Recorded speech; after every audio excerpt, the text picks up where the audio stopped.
അപ്പോൾ ഇന്നലത്തെ പോലെ തന്നെ ഇന്ന് നമുക്ക് കോവിഡിൽ തന്നെ തുടങ്ങാം. അപ്പോൾ കോവിഡിനെ കുറിച്ചുള്ള ചർച്ച അത് വളരെ പ്രധാനമാണ്. കാര്യം വെച്ച് കഴിഞ്ഞാൽ നമ്മളിന്നത്തെ മനോരമ പത്രം നമ്മൾ തുറന്നു നോക്കുമ്പോഴത്തേക്ക് ഇന്നലെ സംഭവിച്ച ഒരു കാര്യം ഒരു വളരെ വലുതായിട്ട് റിപ്പോർട്ട് ചെയ്തിരിക്കുകയാണ്. എന്താണ്? ലോകമാകെ കോവിഡ് മരണം. ലോകമാകെ കോവിഡ് മരണം എന്ന് പറയുന്നത് പുതുതായിട്ടുണ്ടായ ഒരു സംഭവ വികാസം എന്നുള്ള മട്ടിലാണ് അവർ അവതരിപ്പിച്ചിരിക്കുന്നത്. ലോകമാകെ കോവിഡ് മരണം. ഏറ്റവും അധികം മരണം US-ലാണ് 6.22 ലക്ഷം. ചൈനയിൽ 4636, ഇന്ത്യ 101-ാം സ്ഥാനത്ത്. അപ്പോൾ ഇത് പറഞ്ഞില്ലേ, ഒരു പത്രം നമ്മൾ പറഞ്ഞില്ലേ, ഒരു പത്രം പ്രസൻറ്റ് ചെയ്യുന്നതിന് അതിൻ്റെ രീതിയുണ്ട്. ഞാൻ ആ പത്രത്തെക്കുറിച്ച് പറയുന്നില്ല. അതിലൊക്കെ ഈ പറഞ്ഞില്ലേ, കൊച്ചു കുട്ടികൾക്ക് ഈ വേണ്ടി ഇറക്കുന്ന പത്രം പോലെ അതിലൊക്കെ ഒരു മരത്തിൻ്റെ പടവും ആ മരത്തിൽ ഇലകൾ പച്ച, അതിൻ്റെ തടി, പിന്നെ മുകളിൽ ചുവപ്പ്, പിന്നെ മഞ്ഞ, ഇതെല്ലാം കൂടെ ചേർത്ത ഒരു മുഖമാണ് മനോരമയുടെ. ആ തരത്തിൽ ആ വർണ്ണാഭമായ ഒരു മുഖം. ആ മുഖത്തിൽ വീണ്ടും പറഞ്ഞില്ലേ, 40 ലക്ഷം പേര് ഇന്നലെ മരിച്ചു. ഇന്നലെ കോവിഡ് പിടിച്ച് 40 ലക്ഷം പേര് മരിച്ചു എന്നാണ്. ലോകമാകെ കോവിഡ് മരണം 40 ലക്ഷം. ഒരു ന്യൂസിൻ്റെ ടൈറ്റിലാണ്, ഒരു ന്യൂസ് പേപ്പറിൻ്റെ ഏറ്റവും പ്രധാനപ്പെട്ട ടൈറ്റിലാണ് ലോകമാകെ കോവിഡ് മരണം 40 ലക്ഷം. നമ്മളതിൽ നിന്ന് എന്താ മനസ്സിലാക്കേണ്ടത്?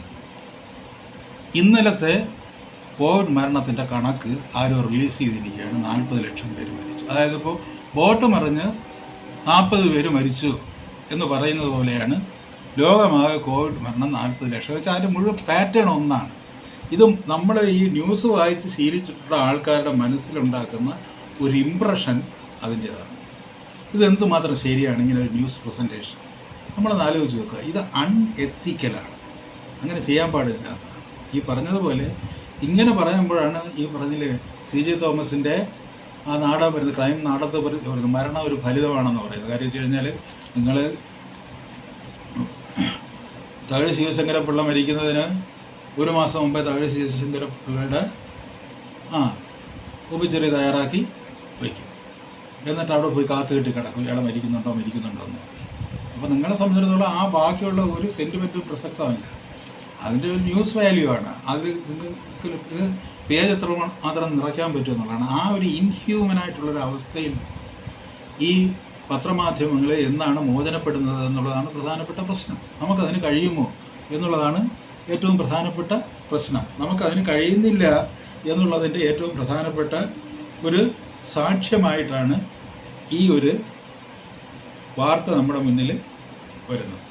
അപ്പോൾ അതിൽ തന്നെ US-ൽ 6.22 ലക്ഷം പേര് ഇന്നലെ മരിച്ചു എന്നാണ് ഇവർ റിപ്പോർട്ട് ചെയ്തിരിക്കുന്നത്. എന്തായാലും ഇതുവരെ മരിച്ചു എന്ന് നമുക്ക് സാമാന്യമായിട്ട് മനസ്സിലാക്കാം. കാര്യം വെച്ച് കഴിഞ്ഞാൽ നമ്മൾ സാമാന്യ ബുദ്ധിയുള്ളവരായതുകൊണ്ടും എന്താണ് മാമൻ മാത്യുവിൻ്റെ പത്രമെന്ന് തിരിച്ചറിയാവുന്നതുകൊണ്ടും ഇങ്ങനെ സെൻസേഷണലായിട്ട് 40 ലക്ഷം എന്ന് പറയുമ്പോഴത്തേക്ക് നമ്മൾ വരണ്ടു. ഈ ഒരു വലിയൊരു പേടിപ്പിക്കുന്ന ഒരു 40 ലക്ഷത്തിൻ്റെ കണക്ക്, 40 ലക്ഷം പേര് ഇതുകൊണ്ട് മരിച്ചു. അപ്പോൾ ഇതൊരു മഹാമാരി തന്നെയാണ്. നമ്മുടെ മഹാമാരി ഒന്നും വേണമെങ്കിൽ 2 കൈ ഉയർത്തി തുള്ളിച്ചാണ് 40 ലക്ഷം പേര് മരിച്ചു എന്ന് കേട്ട് കഴിഞ്ഞാൽ. അതിന് വെർച്വലായിട്ട് മരിച്ചതാണോ ആക്ച്വലായിട്ട് മരിച്ചതാണോ എന്ന് ഒരു ചോദ്യവും അതിനോടൊപ്പം ഉണ്ടാകും. അത് ഓൺലൈൻ മരണങ്ങളായിരുന്നു, അത് ശരിക്കുമുള്ള മരണങ്ങളായിരുന്നു എന്നുള്ള കാര്യത്തിലായിരിക്കും നമ്മുടെ മുഖ്യ സൗജന് ഒരു സന്ദേഹം ഉണ്ടാകുക. അദ്ദേഹം ഇപ്പോൾ അങ്ങനെ ഒരു ലോകത്താണ് ജീവിക്കുന്നത്, റിയൽ ഓർ അൺറിയൽ, അങ്ങനെ ഒരു അവസ്ഥയിൽ. അപ്പോൾ ഇവിടെ ഈ പറഞ്ഞത് 6.22 ലക്ഷം പേര് US-ൽ മരിച്ചു എന്നാണ് പറയുന്നത്. ഇത് പറയുമ്പോഴത്തേക്ക് CDC 2019-ലെയും 2020-ലെയും മരണത്തിൻ്റെ കണക്കുകൾ പ്രസിദ്ധീകരിച്ചു. 2019-ൽ ഇതില്ലായിരുന്നു, 2020-ലാണ് ഇതുണ്ടാകുന്നത്. 2020-ൽ ഇത് ഉണ്ടായതിന് ശേഷം എത്ര പേര് മരിച്ചു എന്നുള്ളതിൻ്റെ കണക്കെടുക്കുമ്പോഴത്തേക്ക് ഈ 2 വർഷങ്ങൾ തമ്മിലുള്ള വ്യത്യാസം സാധാരണഗതിയിൽ വർഷം തോറും അവിടെ ഒരു 25-27,000 പേര് അധികം മരിക്കാറുണ്ട്. അത് മുൻകാല കണക്കിലെടുത്ത് നോക്കിയാൽ ചില വർഷങ്ങളിൽ 70,000-75,000 പേരൊക്കെ മരിച്ചിട്ടുണ്ട്. അത് 1 ലക്ഷം എക്സീഡ് ചെയ്തിട്ടുണ്ട്. അത് ഈ സീസൺ ഫ്ലൂവിൻ്റെ കാലത്താണെന്നാണ് അവർ പറയുന്നത്. അങ്ങനെയാണോ പിന്നെ വേറെ ആരെങ്കിലും തെല്ല് കൊല്ലുന്നതാണോ എന്ന് പറയുന്നത് അമേരിക്കക്കാരുടെ തന്നെ കണക്കാണ്, CDC തന്നെ കൊടുക്കുന്ന കണക്കാണ്. അപ്പോൾ എന്തായാലും ആവറേജ് ഒരു 25,000, ബിറ്റ്വീൻ 25,000 ആൻഡ് 30,000 എന്ന് പറയുന്നത്. There is an increase in death in every year in US. ഓരോ വർഷവും US അത്രയും ഒരു വ്യത്യാസം ഉണ്ടാകാറുണ്ട്. അത്രയും വ്യത്യാസം 2019-20 തമ്മിൽ ഉണ്ടായിട്ടില്ല എന്നാണ് അവിടുത്തെ പത്രങ്ങൾ പറഞ്ഞത്. അതിനെ കൗണ്ടർ ചെയ്യാനായിട്ട് റോയിട്ടർ മറ്റില്ല, അവർ പറഞ്ഞതല്ല അതിലും താഴെയാണെന്നാണ് പറഞ്ഞത്. അപ്പോൾ അതിനെ കൗണ്ടർ ചെയ്യാനായിട്ട് റോയിട്ടറും മറ്റുമൊക്കെ വന്നു. വലിയ വർധനവ് ഉണ്ടായിട്ടില്ല, സാധാരണ വർഷങ്ങളുണ്ടായ വർധനവ് പോലും ഉണ്ടായിട്ടില്ല എന്നാണ് അവിടുത്തെ ആൾക്കാർ പറഞ്ഞത്. ആൾക്കാരും പത്രങ്ങളുമൊക്കെ പറഞ്ഞപ്പോഴാണ് അതിനെ കൗണ്ടർ ചെയ്യാനായിട്ട് റോയിട്ടർ വന്നു. എന്നാലും അവസാന കണക്ക് വരുമ്പോഴത്തേക്ക് അത് താഴോട്ടാണ് പോയിരിക്കുന്നത്. പിന്നെ അത് കഴിഞ്ഞിട്ട് 2020 ആകുമ്പോഴത്തേക്ക് ഇവിടെ ഈ സെക്കൻഡ് റൗണ്ട് എന്നും പറഞ്ഞ്, സെക്കൻഡ് വേവ് എന്നും പറഞ്ഞ് റെംഡെസിവിറൊക്കെ കൊടുത്ത് ഒരുപാട് പ്രശ്നങ്ങൾ ഉണ്ടാക്കിയെങ്കിലും ഈ യൂറോപ്യൻ രാജ്യങ്ങളിൽ ആദ്യം ഒരു ഇതുപോലെ വന്നെങ്കിലും പിന്നെ അത് പെട്ടെന്ന് അങ്ങ് താഴോട്ട് പോയി.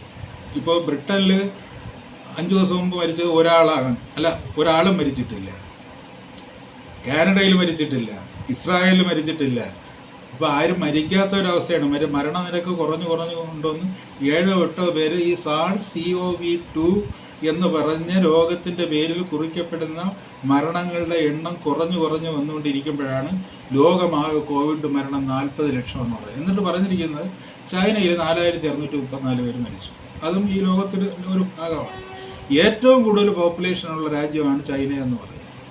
അവിടെ 4,600 പേരെ മരിച്ചിട്ടുള്ളൂ എന്നെന്തായാലും എഴുതിയിട്ടുണ്ട്. വെച്ചാൽ ചൈനക്കാർ ഇപ്പോഴാണ് അതിൻ്റെ വിവരം പറയുന്നത്. വുഹാനിൽ പണ്ട് 3,000 പേര് മരിച്ചു എന്ന് പറഞ്ഞിരുന്നു. ഇപ്പോൾ അവർ പറയുന്ന ആകെ 4,234 പേരെ മരിച്ചിട്ടുള്ളൂ.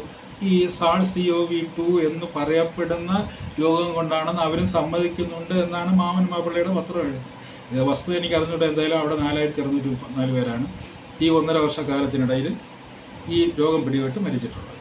നമ്മുടെ ഇവിടെ കേരളത്തിൽ 13,000 പേര് മരിച്ചു. ചൈന എന്ന് പറയുന്ന ലോകത്തിലെ ഏറ്റവും ജനസംഖ്യയുള്ള രാജ്യത്ത് 4,234. ഇവിടെ ഇതിലൊക്കെ എന്തോ പെശകുണ്ട്, അത് നമ്മൾ മനസ്സിലാക്കണം. ഇതിൽ എന്തോ ചില പെശകുണ്ട് എന്നുള്ള കാര്യം വളരെ വ്യക്തമാണ്. അപ്പോൾ അത് കഴിഞ്ഞിട്ട് ഇതിനകത്തിന് വേറൊരു ന്യൂസും കൂടെ കൊടുത്തിട്ടുണ്ട്. അതായത് ഈ പലരുടെയും ഡെത്ത് വളരെ ലേറ്റായിട്ടാണ് റിപ്പോർട്ട് ചെയ്യുന്നത്. കോവിഡ് ഡെത്ത് വളരെ ലേറ്റായിട്ടാണ് റിപ്പോർട്ട് ചെയ്യുന്നത്. അതിൽ മനോരമയ്ക്ക് അഗാധമായിട്ടുള്ള സങ്കടമുണ്ട്. അത് എസ്റ്റാബ്ലിഷ് ചെയ്യാൻ വേണ്ടി എഴുതിയിരിക്കുന്ന ഒരു റിപ്പോർട്ടിൻ്റെ ഒരു ഭാഗം കൂടി ഞാൻ വായിച്ച് കേൾപ്പിക്കാം. അപ്പോൾ അതിൽ ഇങ്ങനെയാണ് പറയുന്നത്. എന്താണ്? കണക്കിൽപ്പെടാതെ മരണങ്ങൾ. മനോരമയ്ക്ക് ഇതിൽ പല സങ്കടമില്ല. കണക്കിൽപ്പെടാതെയാണ് ആൾ മരിച്ചുകൊണ്ടിരിക്കുന്നത്. അതായത് ഇപ്പോൾ ഒരാൾ മരിച്ചാൽ ഉടനെ തന്നെ അയാളെ കണക്കിൽപ്പെടുത്തിക്കൊള്ളണമെന്നുണ്ടോ? അയാളുടെ മരണത്തിനെ സംബന്ധിച്ചുള്ള സ്ഥിതിവിവര കണക്കുകളൊക്കെ റിപ്പോർട്ട് ചെയ്ത് വരുമ്പോഴത്തേക്ക് സാധാരണ ഇതിൽ ഇവിടെ ഉണ്ടാകുന്നൊരു താമസമുണ്ട്. അതിൽ കവിഞ്ഞ് ഇപ്പോൾ ഇത് ഈ പറഞ്ഞില്ലേ, നിങ്ങൾ പറയുന്നത് ഒരാൾ SARS-CoV-2 പിടിച്ച് തന്നെയാണെന്നും സാക്ഷ്യപ്പെടുത്തുന്ന ആ ഒരു മരണം ഉടനെ തന്നെ, അത് മരിച്ച ഉടനെ തന്നെ ഉണ്ടാവണം. ഇപ്പോൾ എഴുതിയിരിക്കുന്നതാണ്, ജൂൺ 1 കോവിഡ് സ്ഥിരീകരിച്ച പത്മകുമാർ 5 ദിവസം വീട്ടിലെ ചികിത്സയിൽ കഴിയുകയും പിന്നീട് രോഗം ഗുരുതരമായതിനെ തുടർന്ന് ആലപ്പുഴ മെഡിക്കൽ കോളേജിലേക്ക് മാറ്റുകയുമായിരുന്നു. അപ്പോൾ 5 ദിവസം വീട്ടിൽ കിടന്ന ഒരാളാണ്.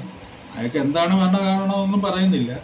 മരണശേഷം നടത്തിയ പരിശോധനയിലും, മരണം നടക്കുന്നതിന് മുമ്പ് നടത്തിയ പരിശോധനയിൽ പോസിറ്റീവ് ആണെങ്കിൽ പിന്നെ മരണശേഷം നടത്തിയ പരിശോധനയിൽ പോസിറ്റീവ് ആണോ നോക്കേണ്ട കാര്യം എന്താ? മരണശേഷം നടത്തിയ പരിശോധനയിലും പോസിറ്റീവായി. അതാണ് അതിൽ ഏറ്റവും സംശയം ജനിപ്പിക്കുന്നത്. നിങ്ങൾ പറഞ്ഞില്ലേ 5 ദിവസം അയാൾ അവിടെ ചികിത്സ വീട്ടിലായിരുന്നു. അത് കഴിഞ്ഞ് 5 ദിവസത്തിന് മുമ്പ് വീട്ടിൽ ചികിത്സയിലായിരുന്നു. എന്ത് രോഗം എന്നൊക്കെ അറിഞ്ഞുകൂടാ. അത് കഴിഞ്ഞിട്ട് അയാൾ 5 ദിവസം ആലപ്പി മെഡിക്കൽ കോളേജിൽ കിടത്തിയിരുന്നു. അപ്പം ആലപ്പി മെഡിക്കൽ കോളേജിൽ കൊണ്ടുവരുന്നതിന് മുമ്പ് എന്തായാലും അയാളെ ടെസ്റ്റ് ചെയ്ത് നോക്കുമല്ലോ. അപ്പോൾ പോസിറ്റീവ് ആയിരുന്നു. പോസിറ്റീവ് ആണെങ്കിൽ പിന്നെ മരണശേഷം, മരിച്ചതിന് ശേഷം പിന്നെ അയാൾ പോസിറ്റീവ് ആണെന്ന് നോക്കേണ്ട കാര്യം, ഡെഡ് ബോഡി പോസിറ്റീവ് ആണെന്ന് നോക്കേണ്ട കാര്യമുണ്ട്. ഡെഡ് ബോഡി പോസിറ്റീവ് ആണെന്ന് നോക്കി കഴിഞ്ഞാൽ ഇൻഫെക്ഷൻ അറിയാൻ പറ്റില്ലല്ലോ. അവിടെ ഒരു രോഗബീജം ഉണ്ടെന്നല്ലേ അറിയാൻ പറ്റൂ. രോഗബീജം ഉണ്ടെന്ന് പറഞ്ഞു കഴിഞ്ഞാൽ ഇൻഫെക്ഷൻ ഉണ്ടെന്ന് അർത്ഥമുണ്ടോ? ഇൻഫെക്ഷൻ ഉണ്ടെന്ന് അർത്ഥമില്ല. മരിച്ചതിന് ശേഷം പോസിറ്റീവ് ആണെന്ന് ഈ നോക്കുന്നതിനകത്ത് യാതൊരു അർത്ഥമില്ല. പിന്നെ എന്തിനാ അവർ മരിച്ചതിന് ശേഷം നോക്കിയത്? എന്നുവെച്ചാൽ മരിച്ചതിന് മുമ്പ് അതില്ലായിരുന്നിരിക്കും, അതാണ് അതിൻ്റെ അർത്ഥം. അപ്പോൾ മരിച്ചതിന് ശേഷം പോസിറ്റീവ് ആണെന്ന് കണ്ടെത്തുന്നത് ഒരിക്കലും A person is infected with a disease എന്നുള്ളൊരു തെളിവല്ല. അതാണ് പ്രധാനപ്പെട്ട കാര്യം. അതിനുള്ള ഒരു കാരണം ഞാൻ പറയാം. അത് ഞാൻ നിങ്ങളുടെ മുമ്പിലിരിക്കുന്നു. എൻ്റെയും നിങ്ങളുടെയും തൊണ്ട നിറച്ച് വൈറസ്, അതായത് നാസോ ഫെറിഞ്ചൽ ഏരിയയിലും ഓറോ ഫെറിഞ്ചൽ ഏരിയയിലും തൊണ്ട നിറച്ചും നമ്മളെ മാരകമായി ആക്രമിക്കാൻ ശേഷിയുള്ള ബാക്ടീരിയകളുണ്ട്, കുറച്ച് വൈറസും ഉണ്ട്. ബാക്ടീരിയ ഉണ്ടെന്നുള്ള കാര്യം എല്ലാവർക്കും അറിയാം. And it is A colony of bacteria. ബാക്ടീരിയയുടെ ഒരു കോളനിയാണ് നമ്മുടെ ഈ റെസ്പിറേറ്ററി ട്രാക്ക് എന്ന് പറയുന്നത്. അതുകൊണ്ട് നമുക്ക് പലപ്പോഴും ജലദോഷവും പനിയും ചുമയൊക്കെ വരാറില്ലെന്ന് ഞാൻ പറയുന്നില്ല. പക്ഷേ അതുകൊണ്ട് നമ്മൾക്ക് എപ്പോഴും നമ്മൾ ഇതിൻ്റെ ഇൻഫെക്ഷനിലാണെന്ന് പറയാൻ പറ്റും. I am an infected person ആണെന്ന് പറയാൻ പറ്റും. ഇതിൻ്റെ ഒരു പ്രസൻസ്, മിയർ പ്രസൻസ് ഉണ്ട്. I am positive to such a bacteria എന്ന് വെച്ച് കഴിഞ്ഞാൽ ദാറ്റ് ഇഷ്യൂസ് ന്യൂമോണിയയ്ക്ക് കാരണമായി തീരുന്ന ഒരു ബാക്ടീരിയ എപ്പോഴും എൻ്റെ ഉള്ളിലുണ്ട്. ഞാനതിന് പോസിറ്റീവാണ്. അതുകൊണ്ട് വേറെയും എനിക്ക് രോഗങ്ങളുണ്ടാകും. ഞാൻ മരിക്കുമ്പോൾ ന്യൂമോണിയ കൊണ്ട് തന്നെ മരിക്കണമെന്നില്ല. എനിക്ക് ഇതായിട്ട് റീനൽ ഡിസീസുണ്ട്, എനിക്ക് ഹാർട്ട് ഡിസീസുണ്ട്, അങ്ങനെയുള്ള ഒരുപാട് ഡിസീസസ് ഉണ്ട്. അപ്പോൾ ഞാൻ മരിക്കുന്നത് ഒരുപക്ഷെ അവസാനം ന്യൂമോണിയ എവിടെ ഇട്ടായിരിക്കും മരിക്കുന്നത്, അല്ലെങ്കിൽ അതില്ലാതായിരിക്കും, പെട്ടെന്നൊരു സ്ട്രോക്ക് വന്നായിരിക്കും മരിക്കുന്നത്, അല്ലെങ്കിൽ ആ റീനൽ ഫെയിലിയർ അതിൻ്റെ റിപ്പർക്കഷൻസ് ഉണ്ടായിരിക്കും മരിക്കുന്നത്. പല കാരണങ്ങൾ കൊണ്ടും മരിക്കാം. അപ്പോൾ അതുകൊണ്ട് ഞാനിപ്പോൾ ഒരു ബാക്ടീരിയ പോസിറ്റീവാണ് എന്നുള്ളത് കൊണ്ട് ഞാൻ മരിച്ചു കഴിഞ്ഞാൽ ഈ ഏതെങ്കിലും ഒരു ബാക്ടീരിയയാണ് അതിൻ്റെ കാരണം എന്ന് പറയാൻ പറ്റുമോ? എന്തുമാകാൻ കാരണം? പലതരത്തിലുള്ള ബാക്ടീരിയ ഉണ്ട്. മെനിഞ്ചൈറ്റിസിൻ്റെ ഈ രോഗാണു ബീജങ്ങൾ നമ്മുടെ തൊണ്ടയിലുണ്ടായെന്നിരിക്കും. അതൊക്കെ അവിടെ ഉണ്ട്. പല രോഗബീജങ്ങളും നമ്മുടെ ശരീരത്തിൽ ആസകലമുണ്ട്. വൈറസും ഉണ്ട്, ബാക്ടീരിയയും ഉണ്ട്. അതുകൊണ്ട് നമ്മളെപ്പോഴും വൈറസ് ആൻഡ് ബാക്ടീരിയ പോസിറ്റീവാണ്. All human beings or virus and bacteria positive. ഏതെങ്കിലും വൈറസ് അല്ലെങ്കിൽ ആയിരിക്കും. പിന്നെ ഇതിൻ്റെ ഒരു ബാക്ടീരിയയോ അല്ല വൈറസ് ഉണ്ടായിരുന്നു എന്ന് നിങ്ങൾ മരണശേഷം കണ്ടെത്തി കഴിഞ്ഞാൽ അത് നിങ്ങളെ ഇൻഫെക്റ്റ് ചെയ്യണ്ടേ? ഇപ്പോൾ ഈ പറഞ്ഞ SARS-CoV-2 എന്ന് പറയുന്നത് നിങ്ങൾ പറഞ്ഞില്ലേ, ഇപ്പോൾ ഇന്നലെ തന്നെ പറഞ്ഞതുപോലെ 80% ആൾക്കാർക്ക് ഇത് വന്നുപോയി എന്ന് ഇന്നലെ തന്നെ മനോരമ എഴുതിയിരുന്നു. അതായത് വന്നു പോയതറിയാതെ ഒരുപാട് പേരുണ്ട് എന്ന് ഇന്നലെ തന്നെ മനോരമ എഴുതിയിരുന്നു ഈ രോഗമെന്ന് പറഞ്ഞ്. അപ്പോൾ ഈ വന്നു പോയതറിയാതെ പോകുന്ന തരത്തിൽ ഇവിടെ ഈ SARS-CoV-2 ഉള്ളവരുണ്ടായിരുന്നിരിക്കാം. അപ്പോൾ അത് അവർ ഇൻഫെക്റ്റഡ് ആയില്ലല്ലോ. അപ്പോൾ mere presence does not make an infection. അത് ഇന്നലെ മനോരമ എഴുതിയതിൽ തന്നെ ഉണ്ട്. ഇന്നലെ മനോരമ തന്നെ എഴുതിയിരുന്നു ഇതിങ്ങനെ അറിയാതെ വന്നു പോയവർ ഒരുപാട് പേരുണ്ട്. അപ്പോൾ അറിയാതെ വന്നു പോയവർ ഒരുപാട് പേരുണ്ടെന്ന് വെച്ചാൽ ദേ ആർ നോട്ട് ഇൻഫെക്റ്റഡ്. അപ്പോൾ ഒരു mere presence of a virus or bacteria doesn't mean it is an infection. അതൊരു ഇൻഫെക്ഷനാണെന്ന് പറയാൻ പറ്റില്ല. പിന്നെ ആ ഇൻഫെക്ഷൻ്റെ പവർ എങ്ങനെയാണ്, അത് മറ്റുള്ള രോഗങ്ങളുമായിട്ട് സഹകരിച്ച് എങ്ങനെ പ്രവർത്തിച്ചു, അത് എത്രത്തോളം ഈ മരണത്തിനോട് അടുത്ത് വന്നിട്ടുണ്ട്, ഇതൊക്കെ പിന്നീട് വരുന്ന ഡയഗ്നോസിസിൽ വരുന്ന പ്രശ്നങ്ങളാണ്. മരിച്ചതിന് ശേഷം പോസിറ്റീവ് ആണെന്ന് പറഞ്ഞു കഴിഞ്ഞാൽ ഒരു തരത്തിലുള്ള കുരുട്ട് ബുദ്ധിയും തെമ്മാടിത്തരവുമാണ്. അങ്ങനെ പറഞ്ഞു കഴിഞ്ഞാൽ യാതൊരു അർത്ഥവുമില്ല. മരിച്ചു കഴിഞ്ഞതിന് ശേഷം നിങ്ങളുടെ ശരീരത്തിൽ ഏതൊക്കെ ബാക്ടീരിയ ഉണ്ട്, ഏതൊക്കെ വൈറസ് ഉണ്ടെന്ന് നിങ്ങൾ ഇത് മാത്രമേ കാണൂ. നിങ്ങൾ ഏതെല്ലാം ബാക്ടീരിയയ്ക്ക് വേണ്ടി നിങ്ങൾ സെർച്ച് നടത്തി നോക്കൂ, അതെല്ലാം അവിടെ ഉണ്ടാകും. പക്ഷേ അതിൻ്റെ അർത്ഥം യു ഹാവ് എൻ ഇൻഫെക്ഷൻ എന്നതിന് അർത്ഥമില്ല. അപ്പോൾ ആ ഒരു സ്റ്റേറ്റ്മെൻറ്റ് തന്നെ ഇതെന്തുമാത്രം വൾഗറാണ്. ഈ പത്രം കൈകൊണ്ട് തൊടാനേ കൊള്ളാത്തൊരു പത്രമാണ് എന്നുള്ളതിൻ്റെ തെളിവാണ്. അത്രയ്ക്ക് ജീർണമാണ് ഇതിനെ സൃഷ്ടിക്കുന്ന മനസ്സ്, ഇതിനെ അച്ചടിച്ചിറക്കുന്ന മനസ്സെന്ന് വെച്ചാൽ അത്രയ്ക്ക് ജീർണം. ഇത് പലതവണ പറഞ്ഞാൽ അവർക്ക് തന്നെ അറിയാവുന്ന കാര്യമാണ്.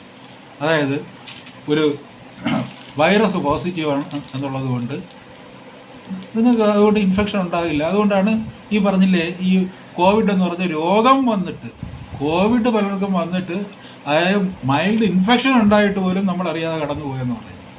എന്നിട്ടാണ് ഇപ്പോൾ ഈ പറയുന്നത് അതവിടെ കണ്ടെന്ന് പറഞ്ഞു കഴിഞ്ഞാൽ അത് ഇൻഫെക്റ്റ് ചെയ്തെന്ന് അർത്ഥമില്ല. അയാൾക്ക് വേറെ രോഗകാരണങ്ങളുണ്ടാകും, അയാളെയും കണക്കിൽ ഉൾപ്പെടുത്തണം എന്നുള്ളതാണ് മനോരമയുടെ ശാഠ്യം. അത് മനോരമ പറഞ്ഞാൽ ചെയ്യാതിരിക്കാൻ ഒക്കില്ല. അത് പിണറായി വിജയനും വീണാതുരത്തിനും ചെയ്യാതിരിക്കാൻ പറ്റില്ല, അത് ചെയ്യും. അതാണ് നമ്മുടെ രാജനീതി അല്ലെങ്കിൽ രാജ്യനീതി എന്ന് പറയുന്നത്. അതിനെക്കുറിച്ച് എനിക്ക് അത്രേ പറയാനുള്ളൂ. പിന്നെ ഞാൻ ഇന്നലെ പറഞ്ഞതിൻ്റെ ബാക്കിയായിട്ടുള്ളൊരു കാര്യം എന്താണെന്ന് വെച്ച് കഴിഞ്ഞാൽ, അവസാനം ഏറ്റവും ഒടുവിൽ ഈ ടെസ്റ്റുകളെ പറ്റിയ ആദ്യവും അവസാന കൺഫ്യൂഷനുണ്ട്. ഏത് ടെസ്റ്റാണ് പ്രോപ്പറായിട്ടുള്ള ടെസ്റ്റ് എന്നൊരു ചോദ്യം വന്നപ്പോൾ അവസാനം WHO പറയാൻ there is only one test and that is PCR test. അപ്പോൾ അതിൻ്റെ അവർ RT എന്ന് പറഞ്ഞാൽ അതിൻ്റെ RNA റിവേഴ്സ് ചെയ്യുന്ന ഒരു process, DNA RNA reversal process കൂടിയുള്ള RT-PCR ടെസ്റ്റാണ്. ഈ PCR ടെസ്റ്റ് കണ്ടുപിടിച്ച ആൾ പറഞ്ഞിട്ടുണ്ട്, this test is not meant to detect infection. അതാണ് ഇന്നലെ പറഞ്ഞു. മ്യൂളിസ് അങ്ങനെ പറഞ്ഞിട്ടുണ്ട്. അയാൾ നോബൽ പ്രൈസ് വിന്നറാണ്, അങ്ങനെ പറഞ്ഞിട്ടുണ്ട്. അതിനെ അധികരിച്ച് മറ്റുള്ള ശാസ്ത്രജ്ഞന്മാർ എഴുതുകയും ചെയ്തു. അതായത് PCR ടെസ്റ്റിലൂടെ, അടിസ്ഥാനം വെച്ചാൽ PCR ആണല്ലോ, PCR ടെസ്റ്റിലൂടെ അല്ലെങ്കിൽ അതിൻ്റെ ഒരു റിയൽ ടൈം PCR എന്ന് ആക്കിയാൽ പോലും, ആ തരത്തിൽ നിങ്ങൾ വേറെ നിരീക്ഷണം നടത്തിയാൽ പോലും നിങ്ങൾക്ക് അതിലൂടെ എന്ത് ചെയ്യാൻ പറ്റില്ല, ഇൻഫെക്ഷൻ കണ്ടെത്താൻ പറ്റില്ല. You can trace the genetic element of a virus, any virus, and that virus need not be SARS-CoV-2. അത് SARS-CoV-2 വൈറസ് ആയിരിക്കണമെന്നില്ല. അതാണ് പിന്നീട് ശാസ്ത്രജ്ഞന്മാർ പറഞ്ഞു. അതുകൊണ്ട് this is A fraud. PCR എന്ന് നമ്മൾ ഏറ്റവും ഗോൾഡൻ ടെസ്റ്റ് എന്ന് പറയുന്ന PCR പോലും പാഴാണ് എന്ന അതിശക്തമായൊരു വാദം ഉണ്ടായി. അപ്പോൾ അതിനെ കൗണ്ടർ ചെയ്യാനായിട്ട് അവർ ഇറക്കി വിട്ടത് വേറെ ആരെയല്ല, റോയിട്ടറിനെയാണ്. റോയിട്ടറാണ് ലോകമാസകലം നടന്ന് ഈ തരത്തിൽ വരുന്ന ആക്ഷേപങ്ങളെ കൗണ്ടർ ചെയ്യുന്നത്. അങ്ങനെ കൗണ്ടർ ചെയ്യാൻ ഇറക്കി വിട്ട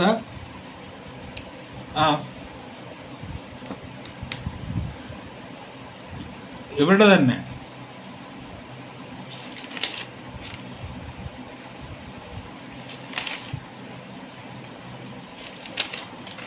അയാൾ തന്നെ ഒരു വെർഡിക്റ്റ് എന്ന് പറഞ്ഞ് ഒരു എഴുതിയിട്ടുണ്ട്. റോയിട്ടറിൻ്റെ ഒരു വെർഡിക്റ്റ് ഉണ്ട്. റോയിട്ടർ ഇതിനെപ്പറ്റി പല ശാസ്ത്രജ്ഞന്മാരോട് അന്വേഷിച്ചപ്പോൾ അവരെല്ലാവരും ഒരേ സ്വരത്തിൽ പറയുന്നു, അത് അങ്ങനെയാണ് സുഹൃത്തെ, അത് മ്യൂളിസ് പറഞ്ഞിരിക്കുന്നത് അങ്ങനെയാണ്.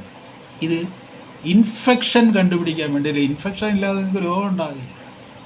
നിങ്ങളുടെ ഒരു mere presence of a microorganism doesn't make disease and you don't become a case. അതാണ് അതിൻ്റെ അവസ്ഥയെന്ന് പറയുന്നത്. അപ്പോൾ അതിലയാൾ വെർഡിക്റ്റ് എന്ന് പറഞ്ഞിട്ട് കൊടുത്തിരിക്കുന്നത്, the quote regarding the limitations appears not to be directly from Mullis. അതായത് മ്യൂളിസിൻ്റെ കോട്ടാണ് എന്ന് തോന്നുന്നില്ല, ഡസ് നോട്ട് അപ്പിയർ എന്നേ പറയുന്നുള്ളൂ. അത് മ്യൂളിസിൻ്റെ അല്ല എന്ന് അയാൾ പറയുന്നില്ല. അതായത് മ്യൂളിസ് എന്ന് പറഞ്ഞാൽ the person who invented PCR test, അയാൾ ഇത് ഇൻഫെക്ഷന് വേണ്ടിയുള്ളതല്ല എന്ന് പറഞ്ഞിട്ടില്ല എന്ന് തീർത്ത് പറയാൻ റോയിട്ടറിന് കഴിയുന്നില്ല. അപ്പോൾ റോയിട്ടർ ഒരു ഇംഗ്ലണ്ടിലെ ഒരു മുതിർന്ന ശാസ്ത്രജ്ഞനുമായിട്ട് സംസാരിച്ചപ്പോൾ അയാളും പറഞ്ഞു ഇത് ഇൻഫെക്ഷന് വേണ്ടിയുള്ളതല്ല. But in case is not evidence the test is fraudulent. അതിൻ്റെ അർത്ഥം കേസ് ടെസ്റ്റ് ഫ്രോഡുലൻ്റ് ആണെന്ന് നമുക്ക് പറയാൻ പറ്റില്ല എന്നാണ് അവസാനം റോയിട്ടറിൻ്റെ verdict by Reuters. PCR tests are being used widely in England show that SARS-CoV-2 genetic material is present in the patient. അതായത് ഇംഗ്ലണ്ടിൽ നമ്മൾ വ്യാപകമായിട്ട് നടത്തിയപ്പോഴത്തേക്ക് അതിൻ്റെ genetic material and not the microbe, അതിൻ്റെ genetic material in England show that SARS-CoV-2 genetic material is present in the patient. ഒരു പേഷ്യൻറ്റിൽ ഇതിൻ്റെ ഒരു ജനറ്റിക് മെറ്റീരിയൽ ഉണ്ട്, അല്ലെങ്കിൽ നിങ്ങളൊരു RNA സ്ട്രാൻഡ് കണ്ടെത്തും. ഇപ്പോൾ ഒരു ജനറ്റിക് മെറ്റീരിയൽ അല്ലെങ്കിൽ ഈ പറയുന്ന ഒരു മൈക്രോബ് എന്ന് പറയുന്നത് എന്താണ്, ഒരു വൈറസ് എന്ന് പറയുന്നത് അത് ഈ തരത്തിലുള്ള ഒരു സ്ട്രാൻഡ്സ് എല്ലാം കൂടി ചേർന്ന് അതിനൊരു കവറിങ് ഉണ്ടാകുന്നു. ആ കവറിങ്ങിൽ ആ പ്രോട്ടീൻ്റേതായിട്ടുള്ളൊരു സ്പൈക്സ് ഉണ്ടാകുന്നു. അതിനെല്ലാം കൂടെ ചേർത്തിട്ടാണ് നമ്മൾ ഒരു SARS-CoV വൈറസ് എന്ന് പറയുന്നത്. അല്ല, ഒരു single strand doesn't make virus. അപ്പോൾ അതിൻ്റെ ഒരു വൈറസ് നമുക്ക് കിട്ടുന്ന ഏതെങ്കിലും ഒരു നാരാണ്. നമ്മുടെ ലാബിൽ എവിടെയെങ്കിലും ഒരു ചകിരിനാര് കണ്ട് കഴിഞ്ഞാൽ, അതായത് നമ്മുടെ തലനാരിയേക്കാളും 4000 മറ്റോ അതോ 1000 ഇരട്ടി നേർത്തതാണ് ഈ RNA സ്ട്രാൻഡ് എന്ന് പറയുന്നത്.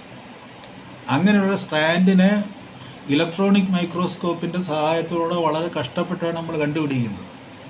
കണ്ടുപിടിച്ചിട്ട് പിന്നെ നമ്മൾ അത് വെച്ചിട്ട് നമുക്ക് ഒന്നും തീരുമാനിക്കാൻ പറ്റില്ല. അതുകൊണ്ടാണ് എന്ത് ചെയ്യുന്നത്, അതിനെ ആംപ്ലിഫൈ ചെയ്ത് അതിൻ്റെ DNA ഫോം കണ്ടെത്താനായിട്ട് DNA കുറേ സിമിലറായിട്ടുള്ള കുറേ DNA സപ്ലിമെൻറ്റ്സ് കൂടെ ചേർക്കും. അപ്പോൾ തന്നെ അതിനകത്ത് എക്സ്റ്റേണലായിട്ടുള്ള കാര്യങ്ങളൂടി അതിനകത്ത് കലരുന്നുണ്ട്. ചേർത്തിട്ട് പിന്നെ അത് ഇങ്ങനെ ഒരുപാട് സൈക്കിൾസിലൂടെ റൊട്ടേറ്റ് ചെയ്ത് വന്ന് ഒരു ഫ്ലൂറസെൻ്റ് ഡൈ കൊടുത്തിട്ട് ആ ഡൈയുടെ ഹാർഡ്നെസ് നോക്കിയിട്ട് പിന്നെ എത്ര സൈക്കിൾസ് ആണെന്നുള്ളത് നോക്കിയിട്ട് അതിൻ്റെ എണ്ണം നോക്കിയിട്ടൊക്കെയാണ് അവർ തീരുമാനിക്കുന്നത്. അതിൻ്റെ ഒരു കണക്ക് വെച്ച് തീരുമാനിക്കുന്നത് ഈ RNA ഈ PCR ടെസ്റ്റിൽ. അപ്പോൾ ഇതിൽ പറയുന്നത് ഇതിനകത്ത് ഇങ്ങനൊരു ജനറ്റിക് മെറ്റീരിയൽ ഉണ്ടെന്നുള്ളതല്ലാതെ ഇതിൻ്റെ ഇൻഫെക്ഷൻ ഒരിക്കലും PCR കൊണ്ട് ടെസ്റ്റ് ചെയ്യാൻ പറ്റില്ല. അപ്പോൾ ഇൻഫെക്ഷന് നിങ്ങൾ ഇത്ര സൈക്കിൾസ് നടത്തിയിട്ട് ഇതിൻ്റെ വർക്ക് ലോഡ് ഇതാണ്, അതുകൊണ്ട് ഇത് ഇൻഫെക്ഷൻ ഉണ്ടായി എന്ന് നിങ്ങൾ പറഞ്ഞിട്ടുണ്ടെങ്കിൽ അത് കള്ളമാണ് എന്ന് റോയിട്ടർ സമ്മതിക്കുകയാണ്. You are not able to detect infection by means of PCR. അതാണ് ഇവിടെ അവസാനം വെർഡിക്റ്റ് എന്ന് പറഞ്ഞിട്ട് റോയിട്ടർ ഇത് ഫ്രോഡുലൻ്റ് ആണെന്നുള്ള ആക്ഷേപത്തിനെതിരെ ലോകം മുഴുവനും നടന്ന് ശാസ്ത്രജ്ഞന്മാരെ മുഴുവൻ കണ്ടെത്തി അവസാനം പറയുമ്പോഴത്തേക്ക് അത് ഇൻഫെക്ഷൻ കണ്ടെത്താൻ കഴിയുകയില്ല. PCR-ലൂടെ RT-PCR ഇൻഫെക്ഷൻ കണ്ടെത്താൻ കഴിയുകയില്ല എന്ന് ലോകത്തുള്ള മുഴുവൻ ശാസ്ത്രജ്ഞന്മാർ, അതായത് ഇതിന് അനുകൂലമായി സംസാരിക്കുന്ന CDC-കാരെയും കണ്ടിട്ടാണ് ഇത് പറയുന്നത്.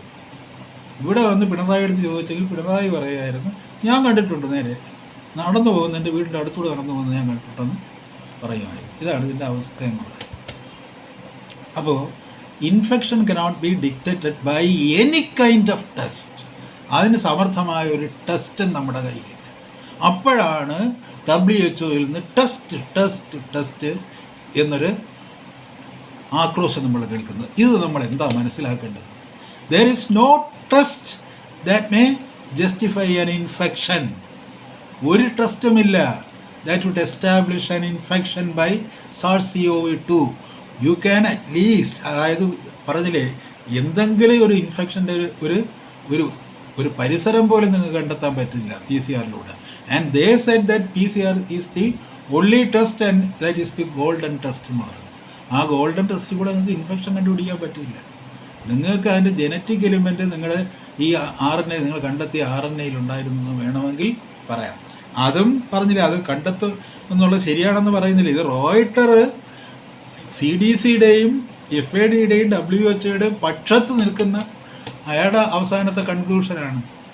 ഇതിൽ ജനറ്റിക് മെറ്റീരിയൽ ഉണ്ടെന്ന്, അല്ലെങ്കിൽ SARS-CoV-2-ൻ്റെ ജനറ്റിക് മെറ്റീരിയൽ ഉണ്ടെന്ന് കണ്ടെത്താമെന്നുള്ളതാണ്. അതേസമയം ഇതിനെപ്പറ്റി ആക്ഷേപം ഉന്നയിച്ച ശാസ്ത്രജ്ഞന്മാർ അവരുടെ നിഗമനങ്ങൾ പറയുന്നത് the presence of viral RNA, നിങ്ങൾ കണ്ടെത്തുന്ന ഒരു viral RNA and you are not able to establish that it is the viral RNA of SARS-CoV-2. അതായത് നിങ്ങൾ കണ്ടെത്തുന്ന RNA അതിൻ്റെ ആ ജനറ്റിക്കായിട്ടുള്ള എലിമെൻസിനെ നിങ്ങൾ പറഞ്ഞില്ല, അതിൻ്റെ സീക്വൻസ് നിങ്ങൾ കണ്ടെത്തുന്നു എന്നുള്ളത് ശരി തന്നെയാണ്.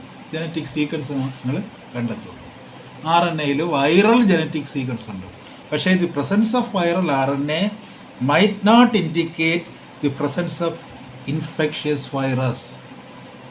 അതായത് ഈ വൈറൽ RNA ഇൻഫെക്ഷ്യസ് വൈറസിൻ്റെ RNA ആണ് എന്ന് പറയാൻ പറ്റുകയില്ല. അവിടെ ഒരു ഇൻഫെക്ഷ്യസ് വൈറസ് എസ്റ്റാബ്ലിഷ് ചെയ്യപ്പെടുന്നില്ല. The presence of viral RNA might not necessarily indicate that SARS-CoV-2 is causative agent COVID-19. നിങ്ങൾ COVID-19-ൻ്റെ കാരണമെന്ന് പറയുന്നത് കോസേറ്റീവ് ഏജൻ്റ് എന്ന് പറയുന്നത് SARS-CoV-2 എന്ന് പറയുന്ന വൈറസാണ്. പക്ഷേ നിങ്ങൾ കണ്ടെത്തുന്ന ഒരു RNA സ്ട്രാൻഡിൻ്റെ അടിസ്ഥാനത്തിൽ അത് വൈറൽ സ്ട്രാൻഡ് ആണെന്നുള്ളതിൻ്റെ അടിസ്ഥാനത്തിൽ COVID-19 കാരണം SARS-CoV-2-ൻ്റെ വൈറസ് ആണെന്ന് പറയാൻ പറ്റുകയില്ല. And that thing is not established. COVID-19-ൻ്റെ ആ കോസേറ്റീവ് ഏജൻറ്റ് ഈ പറയുന്ന SARS-CoV-2 എന്ന് പറയുന്ന വൈറസ് ആണെന്ന് പറയാൻ നമുക്ക് കഴിയുകയില്ല. എന്തുകൊണ്ട്? We have not isolated SARS-CoV-2. അതായത് ഇൻടാക്റ്റായിട്ട് കംപ്ലീറ്റായിട്ട് ഒരു SARS-CoV-2 എന്ന് പറയുന്ന ഒരു മൈക്രോബിനെ അതിൻ്റെ രൂപത്തിൽ കോഷ് പറഞ്ഞതിന് ശേഷം വന്നിട്ടുള്ള മോഡിഫിക്കേഷൻസും കൂടെ വെച്ച് നോക്കുമ്പോൾ അത് നമുക്ക് പറയാൻ കഴിയില്ല. The test cannot rule out diseases caused by other bacterial or viral pathogens. അപ്പോൾ ഈ ടെസ്റ്റ് PCR ടെസ്റ്റിന് ഈ അതർ ബാക്ടീരിയയോ വൈറൽ പാത്തോജൻസിനെയോ തള്ളിക്കളയാൻ പറ്റുകയില്ല. അതായത് SARS-CoV-2 തന്നെയാണെന്ന് കൺഫേം ചെയ്യാൻ പോലും പറ്റില്ല. SARS-CoV-2 is suppose to be the causative agent COVID-19. COVID-19 SARS-CoV-2 രണ്ടാണ്. ആ COVID-19 എന്ന് പറയുന്ന രോഗത്തിന് കാരണമായിട്ടുള്ളത് SARS-CoV-2 എന്ന് പറയുന്ന വൈറസാണ്. SARS-CoV-2 തന്നെയാണ് ഇതിൻ്റെ കാരണമെന്ന് പോലും പറയാൻ പറ്റില്ല എന്നുള്ള ഒരു ആർഗ്യുമെൻ്റാണ് ഇവിടെ വരുന്നത്. ലോകത്തിങ്ങനെ ഒരുപാട് കാര്യങ്ങൾ സംഭവിക്കുന്നുണ്ട്. ഇതിവിടെ പിണറായി വിജയനും വീണ ജോർജിനും ഇവിടുത്തെ അവയവ കച്ചവടക്കാരുടെ സംഘടനയുണ്ട്, ഓർഗൻ ട്രേഡിങ്ങിൻ്റെ ഒരു സംഘടന ഇവിടെ ഉണ്ട്. അവരാണ് ഇതിനെയൊക്കെ നിയന്ത്രിക്കുന്നത്. അപ്പോൾ അവർക്കൊന്നും അത് ബാധകമല്ല. അവർ എപ്പോഴും വേണമെങ്കിലും എവിടെ നോക്കിക്കഴിഞ്ഞാലും എവിടെ തിരിഞ്ഞങ്ങ് നോക്കിയാലും അവിടെ എല്ലാം കാണുന്ന വൈറസാണ്. എന്തിൻ്റെ വൈറസാണ്? SARS-CoV-2 തന്നെ വൈറസ്. അതവർക്ക് ഉറപ്പാണ്. ഈ വൈറസ് ഒരു വൈറൽ സ്ട്രാൻഡ് നമ്മൾ കണ്ടെങ്കിൽ, ഒരു RNA സ്ട്രാൻഡ് കണ്ടെങ്കിൽ അത് വൈറൽ സ്ട്രാൻഡാണ്. ആ വൈറൽ സ്ട്രാൻഡ് SARS-CoV-2 സ്ട്രാൻഡാണ്. SARS-CoV-2 തന്നെയാണ് COVID-19 കാരണം. ഇത്രയും കാര്യങ്ങളിൽ ദൃഢമായി വിശ്വസിക്കുന്ന ഒരു ജനവിഭാഗമാണ് നമ്മുടേതെങ്കിലും അങ്ങനെ അല്ല. SARS-CoV-2 ആണ് COVID-19 കാരണമെന്ന് പറയാൻ പറ്റില്ല. അതിന് മറ്റ് കാരണങ്ങളുണ്ടാകാം. അതിന് ബാക്ടീരിയ കാരണമാകാം, അതിന് വേറെ വൈറസും കാരണമാകാം എന്നാണ് ഇവിടെ ഇതിൻ്റെ ഈ ലാബ് പരീക്ഷണങ്ങളൊക്കെ നടത്തിയ ആൾക്കാർ പറഞ്ഞുകൊണ്ടിരിക്കുന്നത്. അതുകൊണ്ട് it doesn't confirm any infection. That is the argument. The failure to satisfy Koch's modified postulates and the inability to satisfactorily isolate SARS-CoV-2. That is the reason. ആദ്യമേ അലക്സോവ് പറഞ്ഞതാണ്. അലക്സോവ് പറഞ്ഞ കാര്യം ഇതാണ്. ഇപ്പോൾ നമ്മുടെ ജോൺ ടി ജേക്കബ് സാറും ഏതാണ്ട് ഇതുപോലെയൊക്കെ തന്നെയാണ് പറഞ്ഞിട്ട് അവസാനം വേണമെങ്കിൽ നിങ്ങൾ അതും കൂടെ ചെയ്ത് നോക്കെന്ന് പറഞ്ഞു. ഒരു PCR കൂടെ ചെയ്ത് നോക്കെന്ന് പറഞ്ഞു. വേറെ ടെസ്റ്റുകളൊക്കെ ഇവിടെ ഉണ്ട്. നിങ്ങൾക്ക് പിന്നെ വിശ്വാസമില്ലെങ്കിൽ നിങ്ങൾ ഇതും കൂടെ ചെയ്ത് നോക്കാൻ പറഞ്ഞു. ഇത് അന്തവും കുന്തവും ഇല്ലാത്തൊരു ടെസ്റ്റാണ്. അതിൽ കൂടെ ഒന്നും കണ്ടെത്താൻ പോകുന്നില്ല. PCR ഇതിനുള്ള ടെസ്റ്റ് അല്ല, ഇൻഫെക്ഷൻ കണ്ടെത്താൻ ടെസ്റ്റ് അല്ല.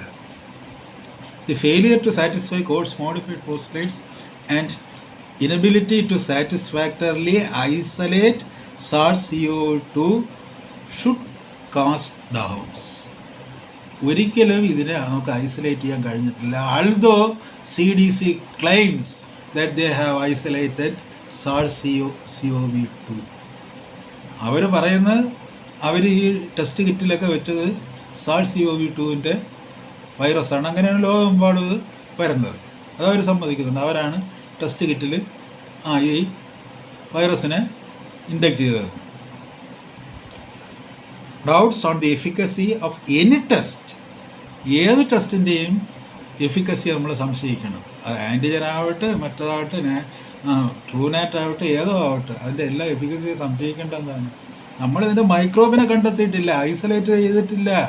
അത് ഐസൊലേറ്റ് ചെയ്താലേ ഈ ടെസ്റ്റുകൾ കറക്റ്റ് ആവുമെന്ന് പറയാൻ പറ്റൂ. ടെസ്റ്റുകളെ പോലെ തന്നെ വാക്സിനേഷനും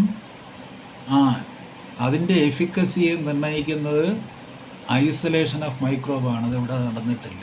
പിന്നെ വാക്സിനേഷൻ ഞാൻ ഇന്നലെ പറഞ്ഞതുപോലെ നമ്മൾ ദൈവത്തിനെ പ്രാർത്ഥിക്കാൻ പോകുന്നത് പോലെയും പള്ളിയിൽ മുട്ടുകുത്തുന്നത് പോലെയും പാട്ടയടിക്കുന്നത് പോലെയും പണിയടിക്കുന്നത് പോലെയൊക്കെ ഉള്ള നമ്മുടെ ആത്മവിശ്വാസം കൊണ്ട് നമുക്ക് ചെയ്യാം. നമുക്ക് വലിയ ദോഷമൊന്നും ചെയ്യില്ല. കാരണം എന്ന് വെച്ചാൽ എന്തോ പച്ചവെള്ളം എന്തൊക്കെയാണ് കുത്തിവയ്ക്കുന്നത്. അതുകൊണ്ട് വലിയ പ്രശ്നമൊന്നും ഉണ്ടാകില്ല. നമ്മുടെ ശരീരത്തിലൊക്കെ ഇതിൻ്റെ ആൻറ്റിബോഡീസ് ഉള്ള സ്ഥിതിക്ക് നമുക്ക് നമ്മുടേതായിട്ടൊരു ഇമ്മ്യൂണിറ്റി ഉണ്ട്. അതുകൊണ്ടാണ് ബസ്റ്റിൻ എന്ന് പറയുന്ന ശാസ്ത്രജ്ഞൻ അവസാനം എഴുതുന്നത്, it is wholly inadequate, poorly organised, surrounded by confusion and misinformation. അതാണ് അതിനെക്കുറിച്ച് അവസാനമായിട്ട് അവർ പറഞ്ഞു വയ്ക്കുന്നത്.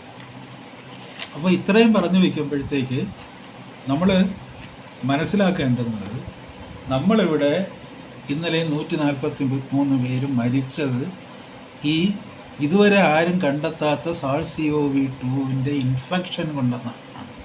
ഇൻഫെക്ഷൻ കണ്ടെത്താനുള്ള മാർഗം എവിടെയുമില്ല എന്ന് അക്സെപ്റ്റ് ചെയ്തിരിക്കുകയാണ്. കാര്യം വെച്ച് കഴിഞ്ഞാൽ Reuters is N agent of CDC and WHO. ഇവിടെ പല ഏജൻസീസും ഉണ്ട്, FAD ഉണ്ട്, പല ഏജൻസീസും ഉണ്ട് നമ്മളെ ഡിക്റ്റേറ്റ് ചെയ്യുന്നത്. ആൻഡ് നമ്മൾ നമ്മുടേതായിട്ടൊരു കണ്ടെത്തൽ നമ്മൾ നടത്തിയിട്ടില്ല. നമ്മൾ മുഴുവനും അവിടെ നിന്ന് വരുന്നത്. അത് പറഞ്ഞില്ല, it is internationalised. Since it is a pandemic, ലോകം മുഴുവൻ നിറഞ്ഞ് കത്തുന്ന ഒരു പാൻഡമിക് ആയതുകൊണ്ട്, മഹാവ്യാധി ആയതുകൊണ്ട് ഇതിനെ സംബന്ധിച്ചുള്ള നിർദ്ദേശങ്ങൾ മുഴുവൻ നമ്മൾ വെളിയിൽ നിന്ന് എടുക്കുകയാണ്. അത് ഇന്ത്യൻ പരിസ്ഥിതിയിൽ ഇത് പറഞ്ഞില്ലേ, ഇന്ത്യക്കാരനായ രോഗിയെ പരിശോധിക്കുമ്പോൾ കണ്ടെത്തുന്ന റിസൾട്ടും ഇതുമായിട്ട് യാതൊരു ബന്ധവുമില്ല. ചില മുൻവിധികളോടെ ഒരു പാൻഡമിക് വരുന്നു, അത് ഇന്ത്യയിൽ വന്നിരിക്കുന്നു, ഇറ്റലിക്കാരനായ ഒരാൾ വരുമ്പോഴത്തേക്ക് അയാൾ നമ്മൾ പിടികൂടുന്നു. അതായത് ഈ പോകുന്നിടത്തെല്ലാം, ഇറ്റലിക്കാർ പോകുന്നിടത്തെല്ലാം ഈ രോഗം ഉണ്ടെന്ന് പറഞ്ഞ് അവരുമായിട്ട് കോൺടാക്റ്റ് ഉള്ളവരെ മുഴുവൻ പരിശോധിച്ചു, അവർക്ക് ആർക്കും രോഗമില്ലായിരുന്നു. Because it is not infectious അല്ലാതുണ്ട്. പിന്നെ മലപ്രധാനം വന്നിട്ട് നമ്മൾ റൂട്ട് മാപ്പ് തയ്യാറാക്കി, ഒരു കേരളമാകെ ഒരു വലിയ റൂട്ട് മാപ്പ് ഉണ്ടാക്കി. ആ റൂട്ടിൽ മുഴുവൻ പോയിട്ട് അവിടെ ആർക്കും രോഗം ഉണ്ടായിരുന്നില്ല. Because it is not infectious. അപ്പോൾ നിങ്ങൾക്ക് പോസിറ്റീവായിട്ടൊരാളിനെ പോലും കണ്ടെത്താൻ അന്ന് കഴിയുമായിരുന്നില്ല. ഇപ്പോൾ നിങ്ങൾ കുറേ പേരെ പോസിറ്റീവായിട്ട് കണ്ടെത്തുകയാണ്. Positive doesn't mean you are infected. നിങ്ങൾ ഇൻഫെക്റ്റഡ് ആണെന്ന് അതിനർത്ഥമില്ല. ഇത് പോസിറ്റീവായിട്ടുള്ള ഒരുപാട് ആൾക്കാർ ഇപ്പോഴും വെറുതെ ജീവിച്ചിരിപ്പുണ്ട്. മുൻകാലങ്ങളിൽ ഉണ്ടായിരുന്നു. ഇത് രോഗമെന്നുള്ള നിലയിൽ ബാധിച്ചിട്ടുള്ള ആൾക്കാരും ഉണ്ടായിരുന്നു എന്നുള്ള കാര്യം നമ്മൾ മനസ്സിലാക്കിയേ പറ്റൂ. അല്ലാതെ വേറെ യാതൊരു നിവൃത്തിയില്ല. ഇതാണ് ഇതിൻ്റെ അവസ്ഥ എന്ന് പറയുന്നത്. അപ്പോൾ ഇത് നേരത്തെ ഞാൻ പറഞ്ഞതുപോലെ it's A pilot project four A biowar. അതായത് യുദ്ധം ഉണ്ടാകുമ്പോഴത്തേക്ക് ഏകപക്ഷീയമായിട്ട് വന്ന് നമ്മൾ ആക്രമിച്ച് കീഴടക്കാം. അതായത് ഇപ്പോൾ ആദ്യം ഈ ഡീസെൻട്രലൈസേഷൻ്റെ പ്രോജക്റ്റ് വരുമ്പോഴത്തേക്ക് അത് ഒളിച്ചു കടത്തിയ ഒരു പ്രോജക്റ്റായിരുന്നു. ഒളിച്ചു കടത്തിയിട്ട് പിന്നെ നമ്മളത് അക്സെപ്റ്റ് ചെയ്യുമ്പോഴത്തേക്കും അത് തേർഡ് വേൾഡ് കൺട്രീസ് എന്ന് വിളിക്കപ്പെട്ടുന്ന രാജ്യങ്ങൾ, ഇപ്പം അങ്ങനെ ഇല്ല, രാജ്യങ്ങൾക്ക് വേണ്ടി മാത്രമുള്ളതായിരുന്നു. അപ്പോൾ അതിലൊരു ഏകപക്ഷീയത ഉണ്ട്. പക്ഷേ ഒരു യുദ്ധമാകുമ്പോഴത്തേക്ക് രണ്ട് ഭാഗത്തും എന്തെങ്കിലും തരത്തിലുള്ള തട്ടുകേടുകളുണ്ടാകണം. അപ്പോൾ ആ തട്ടുകേടുകളുടേതായ ഒരു അഭിനയം ഡെവലപ്ഡ് കൺട്രീസിൽ ഉണ്ടായിട്ടുണ്ട് എന്നുള്ളതല്ലാതെ അവരുടെ ഇൻഡസ്ട്രിയെ, ഈ ലോക്ക്ഡൗണും മറ്റൊന്നും അവരുടെ ഇൻഡസ്ട്രിയൊന്നും ഒന്നും ബാധിച്ചിട്ടില്ല. അവിടെയൊക്കെ ആദ്യത്തെ ഒരു 1-2 ആഴ്ച കഴിഞ്ഞതിന് ശേഷം കാര്യങ്ങളൊക്കെ നടക്കേണ്ട മുറയ്ക്ക് നടക്കുന്നുണ്ട്. ആളുകൾ എങ്ങനെ ജീവിക്കണമെന്ന് അവർ തീരുമാനിക്കുന്നുണ്ട്. ഇവിടെയാണ് നമ്മളിപ്പോഴും വളരെ റിലീജിയസ് ആയിട്ട് FAD എന്ത് പറയുന്നു, FAD ദൈവം എന്ത് പറയുന്നു, വി ആർ സോ റിലീജിയസ്. ആ കാര്യത്തിൽ നമ്മൾ വളരെ റിലീജിയസ് ആണ്. മൂക്കിൽ 1 അല്ല 2 അല്ല 3 കെട്ട് കെട്ടണമെങ്കിൽ നമ്മൾ കെട്ടും എന്ന് പറയുന്നു. അപ്പോഴാണ് ഇനി വേറെ ഇതിനനുബന്ധമായിട്ട് വേറെ റിപ്പോർട്ട് വരുന്നത്. അതും അമേരിക്ക എന്നുള്ള റിപ്പോർട്ടാണ്. ഫ്ലോറിഡയിൽ അതായത് സ്കൂൾ കുട്ടികളുടെ ഈ മാസ്ക് പരിശോധിച്ചപ്പോഴത്തേക്ക് അതിൽ you had A good number of bacterial or viral elements. അതായത് ഒരു പ്രാവശ്യം മാത്രം കെട്ടിയിട്ട് അഴിച്ചെടുത്തതാണ്. അപ്പോൾ അതിൽ ബാക്ടീരിയ ഉണ്ടായി. അത് സ്കൂൾ കുട്ടികളാകുമ്പോഴത്തേക്ക് കൂടുതലായിട്ട് അതിന് സാധ്യതകളുണ്ടാകുമെന്നാണ് പറയുന്നത്. അതായത് ഈ ബാക്ടീരിയൽ ഇൻഫെക്ഷൻ കുട്ടികൾക്ക് കൂടുതലായിട്ടുണ്ടാകും, മുതിർന്നവരെക്കാളും കൂടുതലായിട്ട് ഉണ്ടാകും. പിന്നെ വയസ്സാകുമ്പോഴും ബാക്ടീരിയൽ ഇൻഫെക്ഷൻ ഉണ്ടാകും. Bacteria is there, but bacterial infection എന്ന് പറയുന്നത് കുട്ടികളിലും പ്രായമായവരിലുമാണ് സാധാരണമായിട്ട് കണ്ടത്. അവർക്ക് നല്ല ജലദോഷവും അതിന് ചിലപ്പോൾ ന്യൂമോണിയ അതൊക്കെ ഉണ്ടാകും. അത് സ്വാഭാവികമാണ്. അതുകൊണ്ടാണ് ഇപ്പോൾ 3ാമത് കുട്ടികളെ ടാർഗറ്റ് ചെയ്തെന്ന് പറയുന്നത്. ഇപ്പോൾ കുട്ടികളുടെ മാസ്ക് തുറന്ന് നോക്കിയപ്പോഴത്തേക്ക്, അത് പരിശോധിച്ച് നോക്കിയപ്പോഴത്തേക്ക്, അപ്പോൾ അത് ഇൻസ്പെക്റ്റ് ചെയ്യാതെ, ഇനിയിപ്പോൾ മാസ്ക് ഇൻസ്പെക്റ്റ് ചെയ്യാതെ ദിവസവും മാസ്ക് ഇൻസ്പെക്റ്റ് ചെയ്തിട്ട് മാസ്ക് നെഗറ്റീവ് ആണെന്നൊരു സർട്ടിഫിക്കറ്റ് ഇല്ലാതെ അത് കെട്ടാൻ പറ്റില്ല. അതാണ് അതിൻ്റെ അവസ്ഥ. അതെങ്ങനെ നിങ്ങൾക്ക് ചെയ്യാൻ പറ്റും? മാസ്കിൽ പറഞ്ഞില്ലേ, നിങ്ങൾ ഒരു പ്രാവശ്യം ഉപയോഗിച്ച മാസ്ക് രണ്ടാമത് ഉപയോഗിക്കാൻ നിങ്ങൾക്ക് ധൈര്യം ഉണ്ടാകുമോ? ഇതിൽ നിന്ന് ഇതൊരു റിപ്പോർട്ടാണ്. Report has not been denied. ആരും ഫ്ലോറിഡ യൂണിവേഴ്സിറ്റി അതോറിറ്റീസ് ഇതുവരെ ഡിനൈ ചെയ്തിട്ടില്ല. ഡിനൈ ചെയ്യാത്തൊരു റിപ്പോർട്ടാണ്. അങ്ങനെയാണെങ്കിൽ ഒരിക്കൽ ഉപയോഗിച്ച മാസ്ക് രണ്ടാമത് വീണ്ടും നിങ്ങൾക്ക് ഉപയോഗിക്കാൻ പറ്റുമോ? പറ്റുകയില്ല. ദിവസവും നിങ്ങൾക്ക് N95 മാസ്ക് വാങ്ങാൻ വേണ്ടിയുള്ള സാമ്പത്തിക ശേഷി ഉണ്ടാകുമോ? ഉണ്ടാവുകയില്ല. എങ്ങനെയാണെങ്കിൽ നമ്മൾ എന്താ ചെയ്യേണ്ടത്? നമ്മൾ കർഷക സമരം ചെയ്യുന്ന ഡൽഹിയിലെ സഖാക്കളുടെ മാർഗം അവലംബിക്കുക. അവർ ഇത്രയും നാളായിട്ട് മാസ്ക് ഇല്ലാതെ സമരം ചെയ്യുകയാണ്. ഇപ്പോൾ 7-8 മാസമായിട്ട് അവർ സമരം ചെയ്തുകൊണ്ടിരിക്കുകയാണ്. ഒരു മാസ്കും അവർ ഉപയോഗിക്കുന്നില്ല. ലോകത്ത് ഇന്ത്യയിലല്ലാതെ വേറെ ഒരിടത്തും ഇത്രയും റിലീജിയസ് ആയിട്ട് മാസ്ക് ഉപയോഗിക്കുന്നില്ല. അപ്പം നമ്മൾ ഈ പറഞ്ഞില്ലേ, കോപ്പ അമേരിക്കയുടെ കളി, യൂറോയുടെ കളിയൊക്കെ നമ്മൾ ഇതിനകത്ത് കാണുന്നുണ്ട്. വലിയ ജനക്കൂട്ടങ്ങളാണ്. അതിലെത്ര പേര്, ചില കോച്ചുകൾ, ചില അവിടെ എവിടെയെങ്കിലും ഇതിൻ്റെ ഒരു പാവന സ്മരണയ്ക്ക് വേണ്ടി, മാസ്കിൻ്റെ പാവന സ്മരണയ്ക്ക് വേണ്ടി 1-2 ആൾക്കാർ എവിടെയെങ്കിലും മാസ്ക് ധരിച്ചിരിക്കുന്നതാണ്. ആ ആർത്തിരമ്പുന്ന ജനക്കൂട്ടത്തിൽ ഒരു മാസ്കുമില്ല എൻ്റെ കുഞ്ഞെ. എന്നിട്ട് നമ്മൾ മാസ്ക് വളരെ റിലീജിയസ് ആയിട്ട് അത് കെട്ടിക്കൊണ്ട് തന്നെ നടക്കണം എന്ന് പറഞ്ഞിട്ട് എന്താ സംഭവിച്ചത്? ഈ പറയുന്ന രാജ്യങ്ങളിൽ, ഈ കോപ്പ അമേരിക്ക നടക്കുന്നിടത്തും യൂറോ കപ്പ് നടക്കുന്നിടത്തുമുള്ള ആ ദേശങ്ങളിലുള്ള ആളുകൾക്കൊന്നും ഇത് പടർന്നു പിടിക്കുന്നില്ല. അവിടെയെല്ലാം ഇത് ഡിസെൻഡ് ചെയ്ത് താഴോട്ട് പോയി സബ്സൈഡ് ചെയ്ത് ഇല്ലാതാകുമ്പോൾ നമ്മൾ വളരെ റിലീജിയസ് ആയിട്ട് കൊണ്ട് നടക്കുന്ന ഈ മാസ്ക് ധരിച്ച് നടക്കുന്ന നമുക്ക് ഇത് വർദ്ധിച്ചുകൊണ്ടിരിക്കുന്നു. And what is the reason? നമ്മളവിടെ ചിന്തിക്കേണ്ട, മാസ്ക് അപകടകാരിയാണ്. കാര്യം വെച്ച് കഴിഞ്ഞാൽ നമ്മുടെ സ്വച്ഛന്തമായ ഒരു ശ്വാസോച്ഛ്വാസത്തെ തടസ്സപ്പെടുത്തും. അങ്ങനെ വരുമ്പോഴാണ് ഇൻഫെക്ഷൻ സാധാരണ ഉണ്ടാകുന്നത്. വൈറസോ ബാക്ടീരിയയോ അവിടെ ഉണ്ട്. അതായത് നമുക്ക് സാധാരണഗതിയിൽ ന്യൂമോണിയ തരുന്ന 1-2 വൈറസുകൾ ബാക്ടീരിയകളുണ്ട്. അത് ഒന്നാണ് സെഫൈലോ കോക്കസും മറ്റത് സ്ട്രെപ്റ്റോകോക്കസും. സ്ട്രെപ്റ്റോകോക്കസാണ് ഏറ്റവും പ്രധാനമായിട്ട് നമുക്ക് തരുന്നത്. ഇത് നമ്മുടെ തൊണ്ടയിലുണ്ട്. എൻ്റെ നിങ്ങളുടെ തൊണ്ടയിൽ ഇതിപ്പോഴും ഉണ്ട്. സ്ട്രെപ്റ്റോകോക്കസ് നമുക്ക് ന്യൂമോണിയ തരുന്നത്. Streptococcus is there. പക്ഷേ അതിനെ ഈ തരത്തിൽ ആക്സിലറേറ്റ് ചെയ്യാൻ, ആക്ടിവേറ്റ് ചെയ്യാനുള്ളൊരു അന്തരീക്ഷം ഉണ്ടാകണം, എൻവയോൺമെൻറ്റ് ഉണ്ടാകണം. അത് നമ്മൾ ഈ തരത്തിൽ മാസ്ക് ധരിച്ചു കിടന്നാൽ അതിനെ ആക്ടിവേറ്റ് ചെയ്യുന്ന ഒരു അവസ്ഥ ഉണ്ടാകുമോ എന്ന് നമ്മുടെ വൈദ്യശാസ്ത്രജ്ഞന്മാർ ആലോചിക്കണം. നമ്മൾ ഫ്രീ ആയിട്ട് ബ്രീത്ത് എയർ എക്സലേഷനും ഇൻഹലേഷനും ഇങ്ങനെ ഒരു റിത്മിക്കായിട്ട് നടന്നുകൊണ്ടിരിക്കുമ്പോഴത്തേക്ക് ഇവന് ആ രീതിയിൽ അവൻ്റേതായിട്ടുള്ള ഈ ഇൻഫെക്റ്റീവ് പവറൊന്നും പുറത്തെടുക്കാൻ പറ്റില്ല. If anything goes on, everything goes സ്മൂത്തായിട്ട് പോയിക്കൊണ്ടിരിക്കുമ്പോഴത്തേക്ക്. പക്ഷേ നിങ്ങൾ വായ മൂടിക്കെട്ടി വയ്ക്കുമ്പോൾ നിങ്ങളുടെ മാസ്കിൽ അവൻ്റെ എലിമെൻറ്റ്സ് കാണുകയാണെങ്കിൽ ഇറ്റ് കംസ് ഫ്രം എക്സൈൽ ചെയ്യുമ്പോൾ പുറത്തേക്ക് വരുന്നതാണ്. അപ്പോൾ അതിനകത്തുണ്ട്. ഇനി അടുത്ത സ്റ്റെപ്പ് എന്തായിരിക്കും എന്നുള്ളതിനെക്കുറിച്ച് നിങ്ങൾക്ക് വ്യക്തത ഇല്ലാതായി തീരും എന്നുള്ളൊരു വലിയൊരു അപകടം അവിടെ ഉണ്ട്. അത് നമ്മൾ മനസ്സിലാക്കേണ്ടതായിട്ടുണ്ട്. അത് വളരെ പ്രധാനമായിട്ടുള്ള കാര്യമാണ്. അപ്പോൾ ഇത് ഒരു കാര്യം. അപ്പോൾ ഇത് വരുമ്പോഴത്തേക്ക് ഞാൻ പറഞ്ഞില്ലേ, ഇതിപ്പോൾ ഒരു ബയോവാറാണെന്ന് ആരും പറയില്ല. പക്ഷേ ഇറ്റ് ക്യാൻ ബി ഈ പറഞ്ഞതുപോലെ ഒരു പൈലറ്റ് ആയിരിക്കാം, ഒരു പ്രോഗേറ്റീവ് ആയിരിക്കാം. കാര്യം വെച്ച് കഴിഞ്ഞാൽ ഇത് വരുമ്പോൾ നമ്മൾ യാതൊരു ആവശ്യമില്ലാതെ ഇൻഫെക്ഷൻ ഉണ്ടാകാൻ സാധ്യതയില്ലാത്ത ഒരു സാഹചര്യത്തിൽ പോലും ഇത് SARS-CoV തന്നെയാണെന്ന് തീരുമാനിച്ച് അതിനനുസരിച്ചൊരു വേഷം കെട്ടി നമ്മുടെ ജീവിതത്തെ ഇല്ലാതാക്കി തീർത്തുകൊണ്ടിരിക്കുകയാണ്. നിങ്ങൾ, രാജ്യം ഭരിക്കുന്ന നിങ്ങളോട് പറയുകയാണ്, ഈ പറയുന്നതൊക്കെ ആധികാരികമാണോ അല്ലയോ എന്നുള്ളത് നിങ്ങൾ പരിശോധിക്കുക. ഇപ്പോൾ റോയിട്ടർ എന്ന് പറയുന്നത് ഇതിനുവേണ്ടി ലോകമെമ്പാടും പാഞ്ഞു നടക്കുന്ന ഒരു വാർത്താ ഏജൻസിയാണ്. എവിടെയൊക്കെ വരികയാണെങ്കിലും ഫാക്ട് ചെക്ക് എന്നും പറഞ്ഞിട്ട് അതിൻ്റെ പിറകെ പോയിട്ട് ഇതെല്ലാം മിത്താണ്, ഇതിൽ ഈ വരുന്ന ആക്ഷേപങ്ങളെല്ലാം കള്ളമാണെന്ന് പറയുന്നത്. പക്ഷേ ഈ 2 കാര്യങ്ങളിൽ, ഈ ഫ്ലോറിഡയുടെ ഈ പ്രശ്നം, മാസ്ക് നിറയെ ഈ രോഗാണുക്കളാണ് എന്ന് പറയുന്ന, രോഗബീജങ്ങളാണ് എന്ന് പറയുന്ന ആക്ഷേപം ഇതുവരെ റോയിട്ടർ ഡിനൈ ചെയ്തിട്ടില്ല. 2, ഇത് ഇൻഫെക്ഷന് വേണ്ടിയുള്ള ഒരു ടെസ്റ്റും ഇതുവരെയും ഭൂമുഖത്തുണ്ടായിട്ടില്ല എന്നും SARS-CoV-2 തന്നെയാണ് COVID-19 കാരണമെന്ന് സ്ഥാപിക്കുന്ന യാതൊരു ടെസ്റ്റും ഉണ്ടായിട്ടില്ല എന്നുമുള്ളൊരു ആർഗ്യുമെൻ്റുണ്ട്.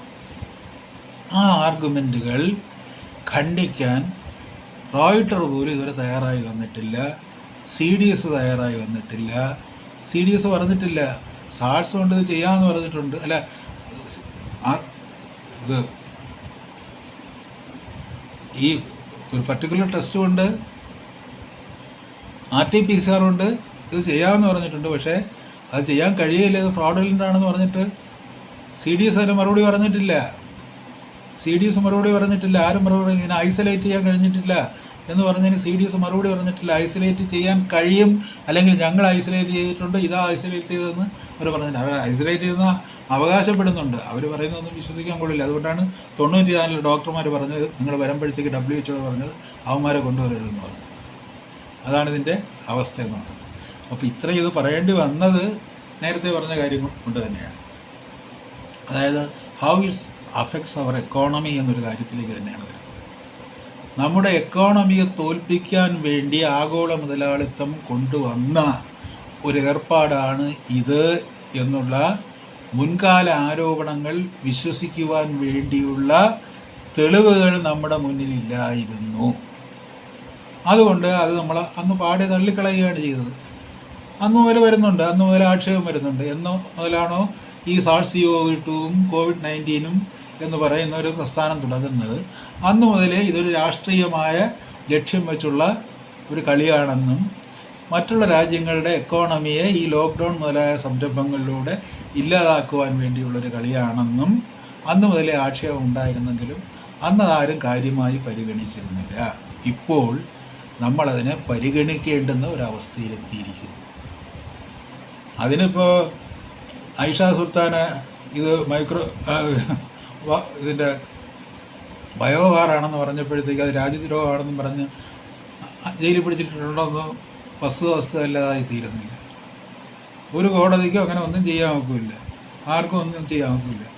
ഇത് ഒരു ബയോവാറിനുള്ള മുന്നൊരുക്കമെങ്കിലുമാണ്, അല്ലെങ്കിൽ ഒരു ബയോവാറിൻ്റെ പ്രതീതി സൃഷ്ടിച്ചിട്ട് അതിലൂടെ ഈ നമ്മുടെ കടയടപ്പിക്കുന്ന, നമ്മുടെ വീടടപ്പിക്കുന്ന, നമ്മുടെ ജീവിതം പൂട്ടുന്ന, നമ്മളെ കെട്ടിപ്പൂട്ടുന്ന ഒരു സമ്പ്രദായമാണ് എന്ന് തിരിച്ചറിയാൻ നമുക്ക് കഴിഞ്ഞില്ല എന്നുണ്ടെങ്കിൽ ഈ പറഞ്ഞില്ലേ, നിങ്ങൾ ഈ ദിവസം നടത്തുന്ന 1,50,000 ടെസ്റ്റിൽ എൻ്റെ മുഖ്യമന്ത്രിയോട് ഞാൻ ചോദിക്കുകയാണ്, നിങ്ങൾ എന്താണ് അതിലൂടെ എസ്റ്റാബ്ലിഷ് ചെയ്യുന്നത്?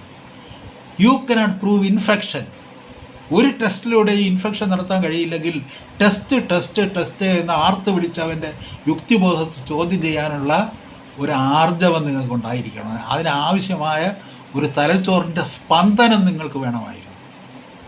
ഇപ്പോൾ സാർവത്രികമായിട്ട് റോയിട്ടർ പോലും പറയുന്നു, you are not able to detect an infection കണ്ടെത്താൻ പറ്റില്ല. PCR കൂടി പോലും ഇൻഫെക്ഷൻ കണ്ടെത്താൻ പിന്നെ നിങ്ങൾ എന്ത് കാര്യത്തിന് വേണ്ടിയാണ് നിങ്ങൾ ഈ ടെസ്റ്റ് നടത്തുന്നത്? 1,50,000 ടെസ്റ്റ് നടത്തുന്നത്? കേട്ടില്ല എന്ന് നടിക്കരുത്, നിങ്ങൾക്ക് കാതുകളില്ല എന്ന് നടിക്കരുത്. നാളെ നിങ്ങൾക്ക് കാതുകളില്ലാതായി തീരുന്ന ഒരവസ്ഥ ഉണ്ടാകരുത്. ഇപ്പോൾ നിങ്ങൾ അഭിനയിക്കുകയാണെങ്കിൽ നിങ്ങൾക്ക് നാക്കില്ല. നിങ്ങൾ ഇപ്പോൾ സ്ഥിരമായിട്ട് നടത്തിക്കൊണ്ടിരുന്ന മറ്റേ അത് ഒരാഴ്ചയിൽ ഒരു തവണയെങ്കിലും ആളെ അഡ്രസ്സ് ചെയ്ത് ഈ കള്ളങ്ങൾ വിളിച്ച് പറയുമായിരുന്നല്ലോ, അതിൽ കുറവ് വന്നിട്ടുണ്ടല്ലോ. തളർന്നു പോയോ? ഇനി വീണ്ടും നിങ്ങൾ തളർന്നു പോകും. എന്നുവെച്ചാൽ ഇതിനേക്കാളും പ്രധാനമല്ല കാട്ടിൽ തടി വെട്ടിയതും, അല്ലെങ്കിൽ അർജുനായെങ്കിൽ ഈ കസ്റ്റംസ് പിടിച്ചതും, നിങ്ങളുടെ ഓഫീസിൽ നിങ്ങൾ സ്വർണ്ണക്കള്ളക്കടത്തുൾപ്പെടെ ഒരുപാട് കടത്തുകൾ നടത്തിയതൊക്കെ ഉണ്ട്. ആ പ്രശ്നങ്ങൾ എടുക്കാണ്ട് നമ്മുടെ എക്കോണമിയായിട്ട് ബന്ധപ്പെട്ട പ്രശ്നങ്ങൾ തന്നെയാണ്. പക്ഷേ ഇതിനേക്കാളും പ്രധാനമല്ല മറ്റൊന്നും. അതായത് ഒരു മനുഷ്യൻ, ഒരു ഭരണാധികാരി ഒരു സംസ്ഥാനത്തിരുന്നു കൊണ്ട് ഒരു ദിവസത്തിൽ 1,50,000 ടെസ്റ്റുകൾ നടത്തുമ്പോൾ for what purpose you are doing it? നിങ്ങൾ എന്തിനു വേണ്ടിയാണിത് ചെയ്യുന്നത്? നിങ്ങൾ എന്തിനായാണിത് ചെയ്യുന്നത് എന്ന് ഉള്ളത് വളരെ പ്രധാനമായ ചോദ്യമാണ്. There should be A purpose behind it. ആ പർപ്പസ് എന്താണെന്ന് നിങ്ങൾ പറയണം.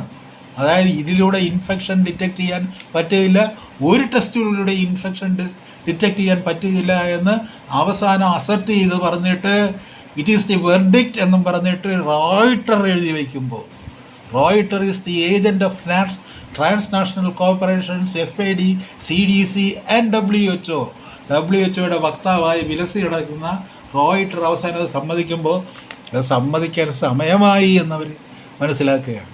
ഇനി അതങ്ങ് പറഞ്ഞു കളയാം, ഈ ടെസ്റ്റൊക്കെ തട്ടിപ്പാണെന്നുള്ളത് പറഞ്ഞു കളയാം എന്ന് പറഞ്ഞതിന് ശേഷവും നിങ്ങൾ കേരളത്തിലെ ജനങ്ങൾക്ക് 1,50,000 ടെസ്റ്റ് ദിവസം തോറും കൊടുത്ത് രാജ്യത്തെ സംസ്ഥാനത്തെ മുടിക്കുമ്പോൾ നിങ്ങൾ ആരാണ്? നിങ്ങൾ രാജ്യത്തിൻ്റെ അന്തകനാണ്, ഒരു സംസ്ഥാനത്തിൻ്റെ അന്തകനാണ്, സംസ്ഥാനത്തിൻ്റെ ചരിത്രത്തിൻ്റെ അന്തകനാണ്, ഈ സംസ്ഥാനത്തിൻ്റെ പ്രബുദ്ധതയുടെ അന്തകനാണ്. നമ്മൾ വെറും മരപ്പാവകളാണെന്നും ഭക്തജനങ്ങളാണെന്നും വളരെ റിലീജിയസ് ആയിട്ട് അവൻ പറയുന്നത് എന്തും വിഴുങ്ങുന്നവരാണെന്നും നിങ്ങൾ വരുത്തി തീർക്കുന്നു. അതുകൊണ്ട് നിങ്ങൾക്ക് ചില നേട്ടങ്ങൾ ഉണ്ടാകുന്നുവെന്നും അതിൻ്റെ പിന്നിലുള്ളത് ബിസിനസ് താല്പര്യങ്ങൾ തന്നെ ആണെന്നും പറയാൻ ഞാൻ മടിക്കുന്നില്ല. എന്തുകൊണ്ടാണ്? ഇത് കേൾക്കുന്നതിന് മുമ്പ്, ഒരു വാർത്ത കേൾക്കുന്നതിന് മുമ്പ് നിങ്ങൾ നമ്പിനാരായണന് എത്രയോ കോടി കൊടുത്തതുപോലെ, അതായത് ഇവിടെ സിബി മാത്യൂസും വിജയനുമൊക്കെ IBയുടെ നിർദ്ദേശപ്രകാരം ആക്ഷനിലോട്ട് പോയത് it is for the state, and state is suppose to protect the policemen. അവർ വേറെ അവരുടെ സ്വകാര്യ താല്പര്യപ്രകാരം ആരെങ്കിലും കടന്നു പിടിക്കാൻ വേണ്ടി പോയതൊന്നുമല്ല. കടന്നു പിടിച്ച ആളുകളൊക്കെ വേറെ ഉണ്ട്, കടന്നു പിടിക്കാൻ വേണ്ടി പോയവരൊന്നുമല്ല. അവർക്ക് IB റിപ്പോർട്ട് കിട്ടി, ശരിയല്ലാത്ത കാര്യങ്ങൾ നടക്കുമെന്ന് പറഞ്ഞു, അത് അന്വേഷിക്കാൻ പോയി. കേരള പോലീസിൻ്റെ ആൾക്കാരാണ്. Who is suppose to defend them? സ്റ്റേറ്റാണ് അവർ ഡിഫെൻഡ് ചെയ്യേണ്ടത്. ഡിഫെൻഡ് ചെയ്യേണ്ട സ്റ്റേറ്റ് മാറി നിന്നുകൊണ്ട് നമ്പിനാരായണന് പാരിതോഷികവും ചെയ്യുമ്പോഴത്തേക്ക് ഇറ്റ് ഈസ് എ ബിട്രയൽ. അന്നത്തെ ഭരണാധികാരി ആരായിരുന്നു? നരസിംഹറാവുവിൻ്റെ കാലമായിരുന്നു. നരസിംഹറാവുവിൻ്റെ മകന് ഇതിൽ പങ്കുണ്ടായിരുന്നു. ഒരുപാട് തെളിവുകൾ ഒരുപാടാണ്. ഒരു കോടതിയും അംഗീകരിക്കണമെന്നില്ല, പക്ഷേ മനുഷ്യന് ബോധ്യമുള്ള തെളിവുകൾ ഒരുപാടാണ്. എന്നിട്ട് അങ്ങേർക്ക് എത്രയോ കോടി കൊടുക്കണമെന്ന് പറഞ്ഞപ്പോഴത്തേക്ക് പിണറായി വിജയൻ കൊടുത്തു. കാര്യം പിണറായി വിജയൻ്റെ കേസ് സുപ്രീം കോടതി കിടക്കുകയാണ്. സുപ്രീം കോടതിയിൽ ആരെയൊക്കെ പ്രീണിപ്പിക്കണമോ അവരെയൊക്കെ പ്രീണിപ്പിക്കേണ്ടത് അയാളുടെ ആവശ്യമാണ്. അതുപോലെ ഇപ്പോഴേ ഈ കൊറോണ കേസ് വരുമ്പോഴും നിങ്ങൾ അമേരിക്കൻ ഇമ്പീരിയലിസത്തിൻ്റെ ടെസ്റ്റ് എന്നുള്ള ആക്രോശം കേട്ടുകൊണ്ട് അത് ഇനിയും നിങ്ങൾ നിർത്താൻ തയ്യാറാകുകയില്ല. ഇപ്പോൾ നമ്മൾ കേരളം ഏറ്റവും മുന്നിൽ നിൽക്കുകയാണ്. ഈ രോഗസംക്രമണത്തിൻ്റെ വ്യാപാരികളായിട്ട് നമ്മൾ ലോകമെങ്ങും അറിയപ്പെടുമാറ് നമ്മൾ ഒരവസ്ഥയിൽ ചെന്നെത്തി നിൽക്കുകയാണ്. ഇതെന്തിനു വേണ്ടിയാണെന്ന് ചോദിച്ചാൽ, നിങ്ങൾ ഈ SARS-CoV-2 എന്ന് നേരെ പറഞ്ഞ് ശീലിക്കുന്നതിന് മുമ്പ് തന്നെ നിങ്ങൾ വെന്റിലേറ്ററുകൾക്ക് വേണ്ടി പരക്കം പായുകയായിരുന്നു. അത് കഴിഞ്ഞതിന് ശേഷം നിങ്ങൾ പുതിയ സജ്ജീകരണങ്ങൾ ഉണ്ടാക്കുകയായിരുന്നു, ഫസ്റ്റ് ലൈൻ ട്രീറ്റ്മെൻറ്റ് സെൻറ്റേഴ്സ് ഉണ്ടാക്കുകയായിരുന്നു. അതെല്ലാം അടച്ചു പൂട്ടിയില്ലേ? അതിൻ്റെ ഒന്നും ആവശ്യം ഉണ്ടായിരുന്നില്ലല്ലോ. അത് കഴിഞ്ഞിട്ട് ഈ പറഞ്ഞില്ലേ, രണ്ടാം വേവ് റെംഡെസിവിർ കൊടുത്ത് ജനങ്ങളെ നശിപ്പിക്കാൻ ശ്രമിച്ചപ്പോഴത്തേക്കുണ്ടായ ആ പരിഭ്രാന്തിയുടെ കാലത്ത് ഓക്സിജൻ്റെ പ്രശ്നമുണ്ടാകും. ഓക്സിജൻ്റെ പ്രശ്നമൊന്നും അവിടെയൊന്നുമില്ല. അവിടെ ആരും ആശുപത്രി അത് പറയുന്നത് ഓക്സിജൻ ക്ഷാമം കൊണ്ടൊന്നുമല്ല മരിച്ചത്, മറ്റു കാരണങ്ങൾ കൊണ്ടാണ് മരിച്ചത്. ആളുകളും അല്ലാതെ പരവേശപ്പെട്ടവരായിരുന്നു. ആറ്റിച്ചാടിയവരുണ്ട്, അല്ലെങ്കിൽ തൂങ്ങി മരിച്ചവരുണ്ട്. ഇവിടെ തൂങ്ങി മരിച്ചില്ലേ? ആശുപത്രിക്കകത്ത് കയറി തൂങ്ങി മരിച്ചില്ലേ? മെഡിക്കൽ കോളേജിൽ തൂങ്ങി മരിച്ചില്ലേ? ഇതിനോടനുബന്ധമായിട്ട് ഭയപ്പെട്ട് എത്ര തൂങ്ങി മരണങ്ങളുണ്ടായി, എത്ര മരണങ്ങളുണ്ടായി, ദുർമരണങ്ങളുണ്ടായി, എത്ര പേര് അവരുടെ ജീവിതത്തെ നശിപ്പിക്കാൻ നിർബന്ധിതരായി തീർന്നു. അതെല്ലാം ഉണ്ടായില്ലേ? അപ്പോൾ നിങ്ങൾ ആ സമയത്ത് വെന്റിലേറ്റർ ഉണ്ടാക്കുകയായിരുന്നു, ഓക്സിജൻ ബെഡുകൾ ഉണ്ടാക്കുകയായിരുന്നു. അതൊക്കെ എന്താണ്? അതിൽ നിന്നൊക്കെ ഉണ്ടാകുന്ന ഒരു കമ്മീഷൻ്റെ പ്രശ്നമുണ്ട്. അതിനൊക്കെയാണ് ഡെവലപ്മെൻ്റ് എന്ന്. ഏത് ഡെവലപ്മെൻറ്റിലും കമ്മീഷൻ ഉണ്ടല്ലോ, നമ്മൾ ലൈഫ് മിഷനിൽ കണ്ടതാണ്. അതുപോലെ നിങ്ങൾ ഈ പറഞ്ഞില്ലേ, 2 മാസ്ക് ധരിക്കണമെന്ന് നിർബന്ധം പിടിക്കുമ്പോഴും മാസ്ക് കച്ചവടമായിട്ടുള്ള ബന്ധമുണ്ട്, സാനിറ്റൈസറിൻ്റെ ലാഭമുണ്ട്. അങ്ങനെ വേറെ ചില ലാഭങ്ങൾ, ആ ലാഭങ്ങൾ ഉന്നം വെച്ചുകൊണ്ടാണ് നിങ്ങൾ ഈ ക്രൂരകൃത്യം ഇപ്പോഴും തുടർന്നുകൊണ്ടിരിക്കുന്നത് എന്നുള്ള കാര്യത്തിൽ യാതൊരു തർക്കവുമില്ല. നിങ്ങൾ ജനങ്ങളെ കൊല്ലുകയാണ് ഈ ലാഭക്കൊതി കൊണ്ട്. യഥാർത്ഥത്തിൽ ഈ പറയുന്ന ട്രാൻസ്നാഷണൽ ഇമ്പീരിയലിസം അല്ലെങ്കിൽ മാർക്കറ്റിൻ്റെ, ഇൻ്റർനാഷണൽ മാർക്കറ്റിൻ്റെ ലാഭക്കൊതിയെ കടന്നു പോകുന്ന ഒരു കൊതി നിങ്ങൾക്കുള്ളത് കൊണ്ട് നിങ്ങൾ ഈ വ്യവസായത്തിൽ പങ്കുചേരുകയാണ്.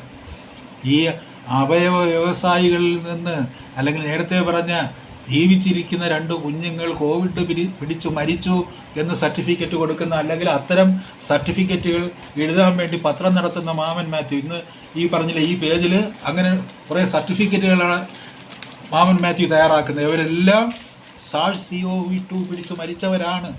അദ്ദേഹത്തിന് ഉറപ്പാണ് മാമൻ മാത്യുവിന്. സർട്ടിഫിക്കറ്റ് എഴുതുന്നത് മാമൻ മാത്യു ആണ്. അങ്ങനെ എഴുതുന്ന ശിവകുമാറിനെ ജീവിച്ചിരിക്കുന്നവരെ പോലും മരിച്ചുപോയി എന്ന് എഴുതി കള്ള സർട്ടിഫിക്കറ്റ് ഉണ്ടാക്കുന്ന ശിവകുമാറിനേക്കാളും ഒട്ടും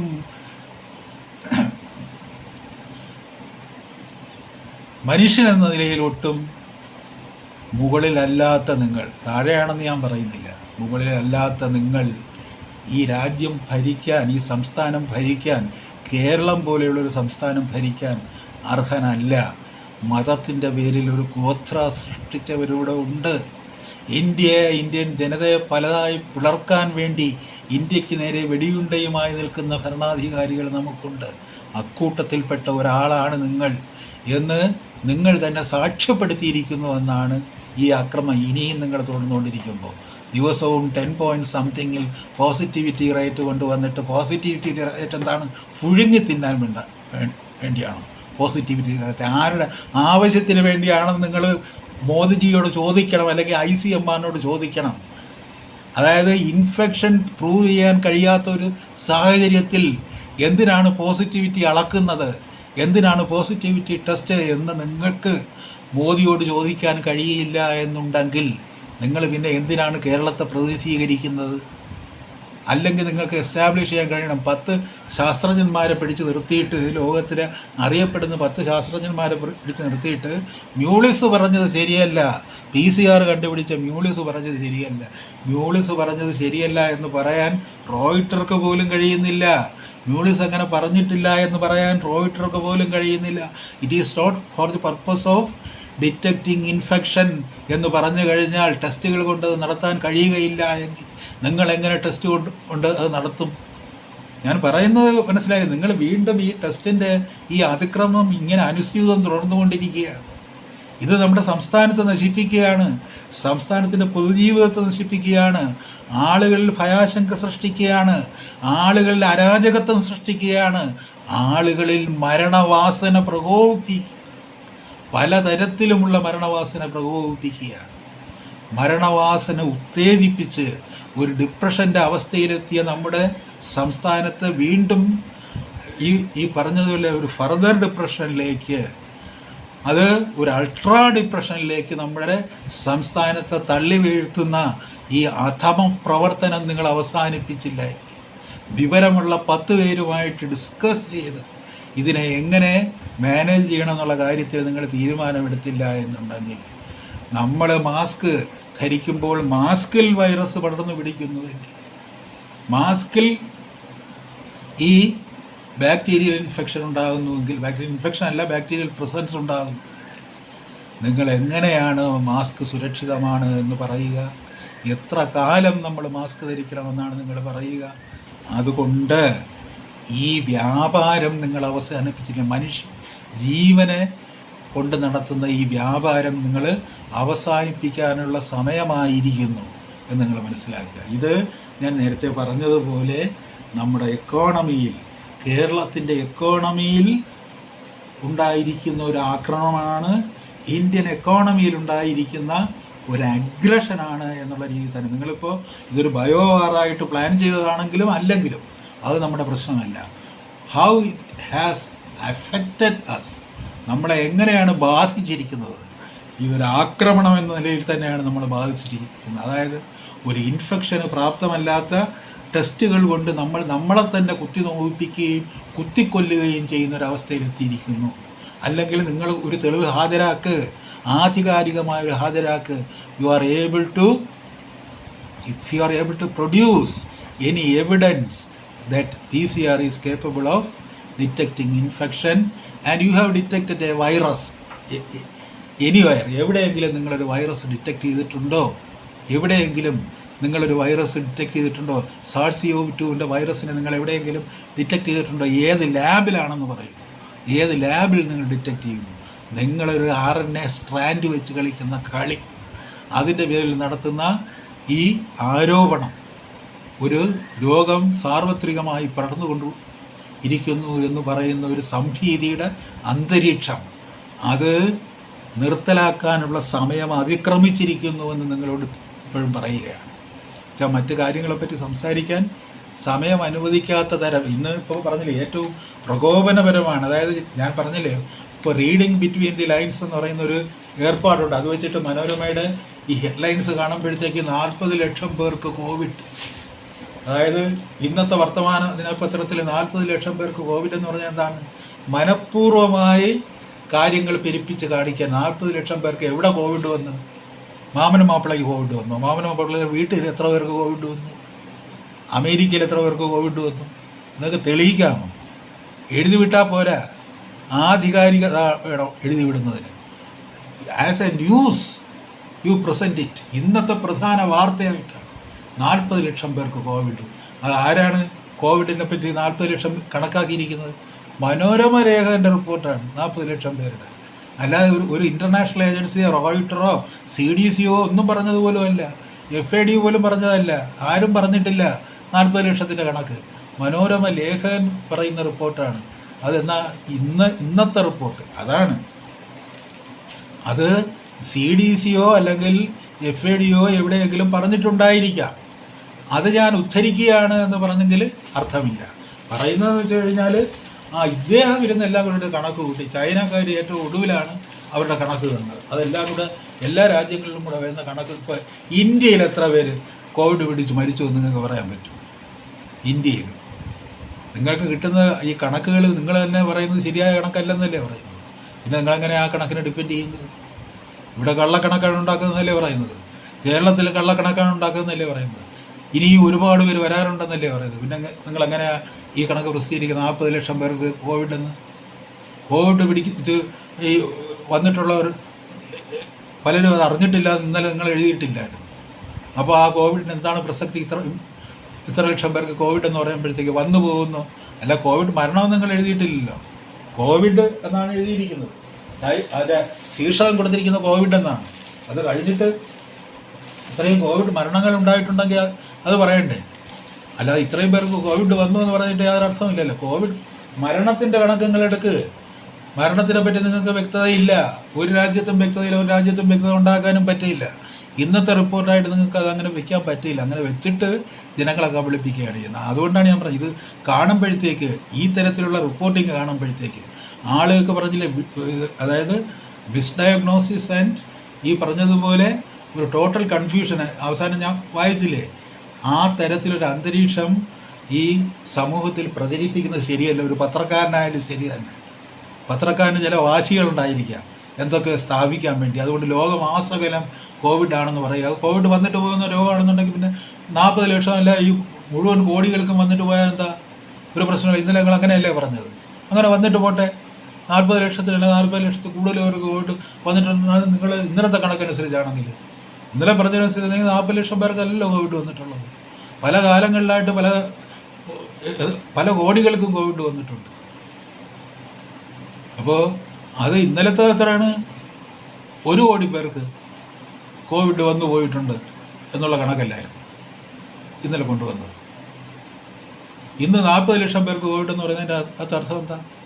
പരസ്പര വിരുദ്ധമായിട്ട് ആളുകളെ കൺഫ്യൂഷൻ ഉണ്ടാകത്തക്ക രീതിയിൽ ഇങ്ങനെ റിപ്പോർട്ടുകൾ ഉണ്ടാക്കരുത്. പ്രത്യേകിച്ച് ആളുകൾ വളരെ ഭയവിവശരായിരിക്കുന്ന ഒരു സാഹചര്യത്തിൽ ഇങ്ങനെ റിപ്പോർട്ടുകൾ ഉണ്ടാക്കുക. ഇത് പറഞ്ഞില്ലേ, ഒരു causative agent SARS-CoV-2 COVID-19 causative agent അല്ല എന്ന് പറയുന്നത് ഒരുപക്ഷെ തെറ്റായിരിക്കും. അയാൾ മനഃപൂർവ്വം പറഞ്ഞായിരിക്കാം. നമുക്കത് തള്ളിക്കളയാം. നമ്മൾ ഇതുവരെ എങ്ങനെയാണ് വിശ്വസിച്ചിരുന്നത്, നമ്മുടെ വിശ്വാസമാണ്. ആ വിശ്വാസം നമ്മളെ രക്ഷിക്കട്ടെ.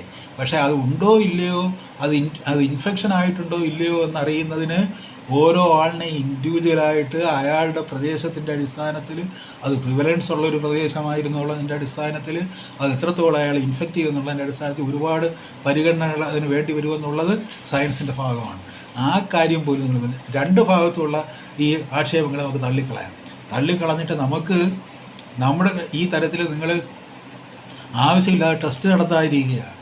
ടെസ്റ്റ് നടത്തിയതുകൊണ്ട് അങ്ങനെ ഒരു പ്രയോജനം ഉണ്ടാകില്ല എന്നുള്ളൊരു കാര്യം 100% ഉറപ്പാണ്. ടെസ്റ്റിലൂടെ ആത്യന്തികമായി രോഗനിർണയം നടത്താൻ പറ്റില്ല എന്ന് പറഞ്ഞ് ഇതൊക്കെ വരുന്നതിന് മുമ്പ് ഇവിടെ ജേക്കബ് ടി തോമസും ശേഷാദ്രിയും ശശിധരൻ സാറും ഒക്കെ പറയുന്നുണ്ട്, വി ഹാവ് ക്ലിനിക്കൽ മെത്തേഡ്സ്. ആ ക്ലിനിക്കൽ മെത്തേഡ്സ് അനുസരിച്ച് നമുക്ക് നമ്മുടേതായിട്ടുള്ള ഈ ടെസ്റ്റ് മെത്തേഡ്സ് ഇവിടെ ഉണ്ട്. നമ്മളിപ്പോൾ RT-PCR പറയുകയൊന്നും പോകണ്ട. നിങ്ങളൊരു എക്സ്റേ എടുക്ക്, അല്ലെങ്കിൽ പറഞ്ഞില്ലേ ഇത് ഒരു ലങ് ഡിസീസാണ് പ്രധാനമായിട്ട് ഉള്ളതെങ്കിൽ നിങ്ങളൊരു എക്സ്റേ എടുക്കുക, അല്ലെങ്കിൽ CT സ്കാൻ എടുക്കുക. അവിടം കൊണ്ട് നമുക്ക് നിർണ്ണയിക്കാവുന്നതേ ഉള്ളൂ എന്ന് ഇവിടുത്തെ ഡോക്ടർമാർ പറയുമ്പോൾ നിങ്ങൾ എന്തിനാണ് ഈ RT-PCR മറ്റുള്ള ആവശ്യമില്ലാത്ത ടെസ്റ്റുകൾ നടത്തുന്നത്? ആരുടെ ആവശ്യത്തിന് വേണ്ടി? അങ്ങനെ അല്ലാതെ നടത്താൻ വേണമെന്നുണ്ടെങ്കിൽ നിങ്ങൾ അവസാന ഘട്ടത്തിൽ RT-PCR എടുത്ത് നോക്കുമെന്ന് ജോൺ T. ജേക്കബ് വളരെ വ്യക്തമായിട്ട് മനസ്സിലാകുന്ന ഭാഷയിൽ എഴുതിയതല്ലേ. ഇവിടെ പരിചയസമ്പന്നരായിട്ട് ഡോക്ടർമാർ പറയുന്ന കാര്യമല്ലേ. അത് നിങ്ങൾ കേൾക്കാത്തത് എന്തുകൊണ്ടാണ്? നിങ്ങൾ ആര് പറയുന്നതാണ് കേൾക്കുന്നത്? നിങ്ങൾക്ക് ഇവിടെ ഒരു രോഗിക്ക് അഥവാ നിങ്ങൾ പറയുന്ന SARS-CoV-2 എന്ന് പറയുന്നതിൻ്റെ തന്നെ ഇൻഫെക്ഷൻ ഉണ്ടായിട്ടുണ്ടെങ്കിൽ ആ ഇൻഫെക്ഷൻ, ആ വൈറൽ ഇൻഫെക്ഷൻ കണ്ടുപിടിക്കാനുള്ള മാർഗങ്ങൾ ഇവിടെ നമ്മൾ നേരത്തെ ഉണ്ടായ മാർഗങ്ങളിലൂടെ കണ്ടെത്താൻ പറ്റും. Whether it is A viral infection or bacterial infection, അല്ലെങ്കിൽ ഒരു ബാക്ടീരിയൽ ഇൻഫെക്ഷൻ ആണോ, പലതും. ഏറ്റവും കൂടുതൽ സാധ്യത ഈ വരുന്ന നിങ്ങൾ ഈ പറയുന്ന കോവിഡിൻ്റെ തന്നെ ഏറ്റവും വലിയ സാധ്യത ബാക്ടീരിയലാണ് പറഞ്ഞു വരുമ്പോഴത്തേക്ക്. അവസാനം അങ്ങനെയാണ് തെളിയിക്കപ്പെട്ടുകൊണ്ടിരിക്കുന്നത്. അതായത് ഈ നിങ്ങൾ കോവിഡ് ഉണ്ടെന്ന് പറഞ്ഞ രോഗികളൊക്കെ പരിശോധിച്ചപ്പോൾ അവർക്ക് ബാക്ടീരിയൽ ഇൻഫെക്ഷൻ ഉണ്ടെന്നാണ് കണ്ടെത്തിയത്. അതുകൊണ്ട് നിങ്ങൾ ഈ വൈറൽ ഇൻഫെക്ഷന് വേണ്ടിയുള്ള ടെസ്റ്റ് നടത്തിയ ആളുകളെ ഈ തരത്തിൽ ഈ ശവതുല്യമായ ഒരു ജീവിതത്തിലേക്ക്, അർത്ഥപ്രാണനായ ഒരു ജീവിതത്തിലേക്ക്, ഒരു സമൂഹത്തെ തള്ളി വീഴ്ത്തുന്ന ഈ കിരാതമായ നടപടി. കിരാതം എന്ന് പറഞ്ഞാൽ കാട്ടാളെന്നും പറഞ്ഞാൽ കടമനിട്ട് കവിത എഴുതിയിട്ടുണ്ട്. അവിടെ ഏറ്റവും പറയുന്നത് ഇതിനേക്കാളൊക്കെ വളരെ ഹ്യൂമനാണ് കിരാതം എന്നൊക്കെ പറയുമ്പോഴത്തേക്ക്. അത് നമുക്ക് പറയാൻ പറ്റില്ല. മൃഗമൊന്നും പറയാൻ പറ്റില്ല. മൃഗമൊക്കെ ഈ പറഞ്ഞതിൽ ഇത്രയും കുബുദ്ധിയുള്ളവരായിരിക്കില്ല. അതുകൊണ്ട് ഈ കുബുദ്ധി അവസാനിപ്പിക്കേണ്ടുന്ന സമയമായിരിക്കുന്നു എന്ന് നിങ്ങളെ ഓർമ്മിപ്പിക്കുന്നതിനോടൊപ്പം തന്നെ ഇത് നമ്മുടെ രാജ്യത്തിന് മേലുണ്ടായൊരു ആക്രമണമാണെന്നും നമ്മുടെ സാമ്പത്തിക ഭദ്രതയുടെ നെല്ലിപ്പലക തകർക്കുന്ന ഒരു ആക്രമണമാണെന്നും അതിൽ നിന്ന് റിവൈവ് ചെയ്ത് വരാൻ വേണ്ടിയുള്ള മാർഗ്ഗങ്ങൾ അവലംബിക്കുന്നതിന് പകരം ടെസ്റ്റ് എന്നും പറഞ്ഞിട്ട് ദിവസവും 1,50,000 ടെസ്റ്റ് നടത്തുന്ന ഈ നിലപാടിൽ നിന്ന് നിങ്ങൾ മാറ്റിയില്ലെങ്കിൽ നിങ്ങൾ മാറാൻ നിർബന്ധിതരായിത്തീരും. എല്ലാ കാലവും എല്ലാവരെയും കബളിപ്പിക്കാനാവില്ല എന്ന് പിണറായി വിജയൻ ഓർക്കുക. അത് നിങ്ങളതിലൊരു എക്സെപ്ഷനാണെന്ന് നിങ്ങൾ കരുതാതിരിക്കുക. ഇത് നിങ്ങൾ അവസാനിപ്പിച്ചേ മതിയാവും. മനോരമ ഈ പ്രചാരണം അവസാനിപ്പിച്ചേ മതിയാവും. ഓരോ ദിവസവും ഈ പറഞ്ഞില്ലേ കോവിഡ് കൊണ്ട് എത്ര പേര് മരണപ്പെട്ടു എന്നുള്ള കൃത്യമായി തിട്ടപ്പെടുത്താനായിട്ട് ഇൻവെസ്റ്റിഗേഷനായിട്ട് ഇവിടെ കുറേ ചാനലുകാർ, ഏഷ്യാനെറ്റുകാർ, MG രാധാകൃഷ്ണനും മാമൻ മാത്യു എല്ലാം കൂടെ ആളുകളെത്തി എന്നിട്ട് നിങ്ങൾ കോവിഡ് കൊണ്ടല്ലേ മരണപ്പെട്ടത്, എങ്ങനെയാണ് ഒരു രോഗി പറയുക, അയാൾ അല്ലെങ്കിൽ രോഗിയുടെ ബന്ധു പറയുക അയാൾ കോവിഡ് കൊണ്ടാണോ മരണപ്പെട്ടത്? നിങ്ങൾ രോഗിയുടെ ശവശരീരം പോലും വിട്ടുകൊടുക്കാത്തൊരവസ്ഥ ഇവിടെ ഉണ്ടായിരുന്നില്ലേ? ഒരാളെ കോവിഡ് ബാധിതരെന്ന് പറഞ്ഞു കഴിഞ്ഞാൽ ഐസൊലേറ്റ് ചെയ്ത് അയാളെ ജനങ്ങളിൽ നിന്ന് അകറ്റി, അയാളുടെ ശവശരീരത്തെ പോലും ജനങ്ങളിൽ നിന്ന് അകറ്റുന്നൊരു സിറ്റുവേഷൻ ഉണ്ടാക്കിയ ആളുകളല്ലേ. എന്നിട്ട് നിങ്ങൾ എങ്ങനെയാണ് പറയുക ഇന്നയാൾ കോവിഡ് കൊണ്ടാണ് മരിച്ചതെന്ന്? ഇപ്പോൾ ബന്ധുക്കളുടെ സർട്ടിഫിക്കറ്റ് വാങ്ങാനായിട്ട് നടക്കുന്നത്. ബന്ധുക്കളാണ് സർട്ടിഫിക്കറ്റ് എഴുതി കൊടുക്കുന്നത്. അല്ലെങ്കിൽ ഡോക്ടർമാരെ കൊണ്ട് അനധികൃതമായ സർട്ടിഫിക്കറ്റുകൾ, കള്ള സർട്ടിഫിക്കറ്റുകൾ എഴുതി കൊടുപ്പിക്കുന്ന അനാശാസ്യമായ ഒരു പ്രവർത്തനത്തിന് ഡോക്ടർമാരെ പ്രേരിപ്പിക്കുന്ന ഒരു കർമ്മം എന്ന് പറയുന്ന ഒരു ഭരണാധികാരി ചെയ്യാൻ പാടില്ല. ഇപ്പോൾ അവിടെ മധുരയിൽ കള്ള സർട്ടിഫിക്കറ്റുണ്ട്, നെഗറ്റീവ് സർട്ടിഫിക്കറ്റുകൾ ധാരാളമായിട്ട് എഴുതി കൊടുക്കുന്നുണ്ട്. പോസിറ്റീവ് സർട്ടിഫിക്കറ്റുകളും കള്ളമായിട്ട് എഴുതപ്പെടുന്ന ഫോർജ്ഡ് പോസിറ്റീവ് സർട്ടിഫിക്കറ്റ്സ് എന്ന് വിളിക്കേണ്ടി വരും. അതായത് 10 ലക്ഷം രൂപ ധനസഹായം കിട്ടും എന്ന ആളുകളെ പറഞ്ഞു വ്യാമോഹിപ്പിച്ച് ആളുകൾക്ക് വേണ്ടി ഫോർജ്ഡ് ആയിട്ടുള്ള കൃത്രിമമായിട്ടുള്ള കള്ള സർട്ടിഫിക്കറ്റ്. നിങ്ങൾക്ക് ഉറപ്പില്ല ഈ മരണം ഇതുകൊണ്ടാണ് എന്ന് നിങ്ങൾക്ക് ഉറപ്പില്ല എങ്കിലും അങ്ങനെ എഴുതണമെന്ന് പറയുന്ന ഒരു ICMRനെ റിപ്രിമാൻഡ് ചെയ്യുന്നതിന് പകരം നിൻ്റെ ശബ്ദം എനിക്ക് കേൾക്കണ്ട എന്നാണ് കേരളം പറയേണ്ടത്. അതായത് നോട്ട് ടെസ്റ്റഡ് ബട്ട് സസ്പെക്റ്റഡ് എന്ന് പറയുന്നതും കോവിഡ് ആയിട്ട് എഴുതണം. നിങ്ങൾക്ക് കീമോതെറാപ്പി ചെയ്ത ഒരു പേഷ്യൻറ്റിന് നോട്ട് ടെസ്റ്റഡ്, കോവിഡ് ടെസ്റ്റ് ചെയ്തിട്ടില്ല എന്നാലും അത് കോവിഡാണെന്ന് എഴുതണം എന്ന് ICMR പറയുമ്പോൾ അതനുസരിച്ച് കൊള്ളാമേ എന്ന് പറയുന്ന ഒരു ഭരണാധികാരി അതിനനുസരിച്ച് കള്ള സർട്ടിഫിക്കറ്റ് എഴുതുന്ന, ഫോർജ്ഡ് സർട്ടിഫിക്കറ്റ് എഴുതുന്ന ഒരു സംവിധാനം കേരളത്തിൽ ഉണ്ടാകാൻ പാടില്ല. അത് ഇന്നല്ലെങ്കിൽ നാളെ റെസിസ്റ്റ് ചെയ്യപ്പെടും. ഇപ്പോൾ ഭരണം കയ്യിലിരിക്കുന്നത് കൊണ്ട് നിങ്ങൾക്ക് എന്തുമാകാം എന്നുള്ളൊരവസ്ഥയാണ്. പക്ഷേ എന്തുമാകാം എന്നുള്ളൊരവസ്ഥ എക്കാലവും ഉണ്ടാകുകയില്ല എന്ന് മാത്രം ഇപ്പോൾ പറയുന്നു. ബാക്കിയുള്ള കാര്യങ്ങൾ പിന്നാലെ പറഞ്ഞുകൊള്ളാം.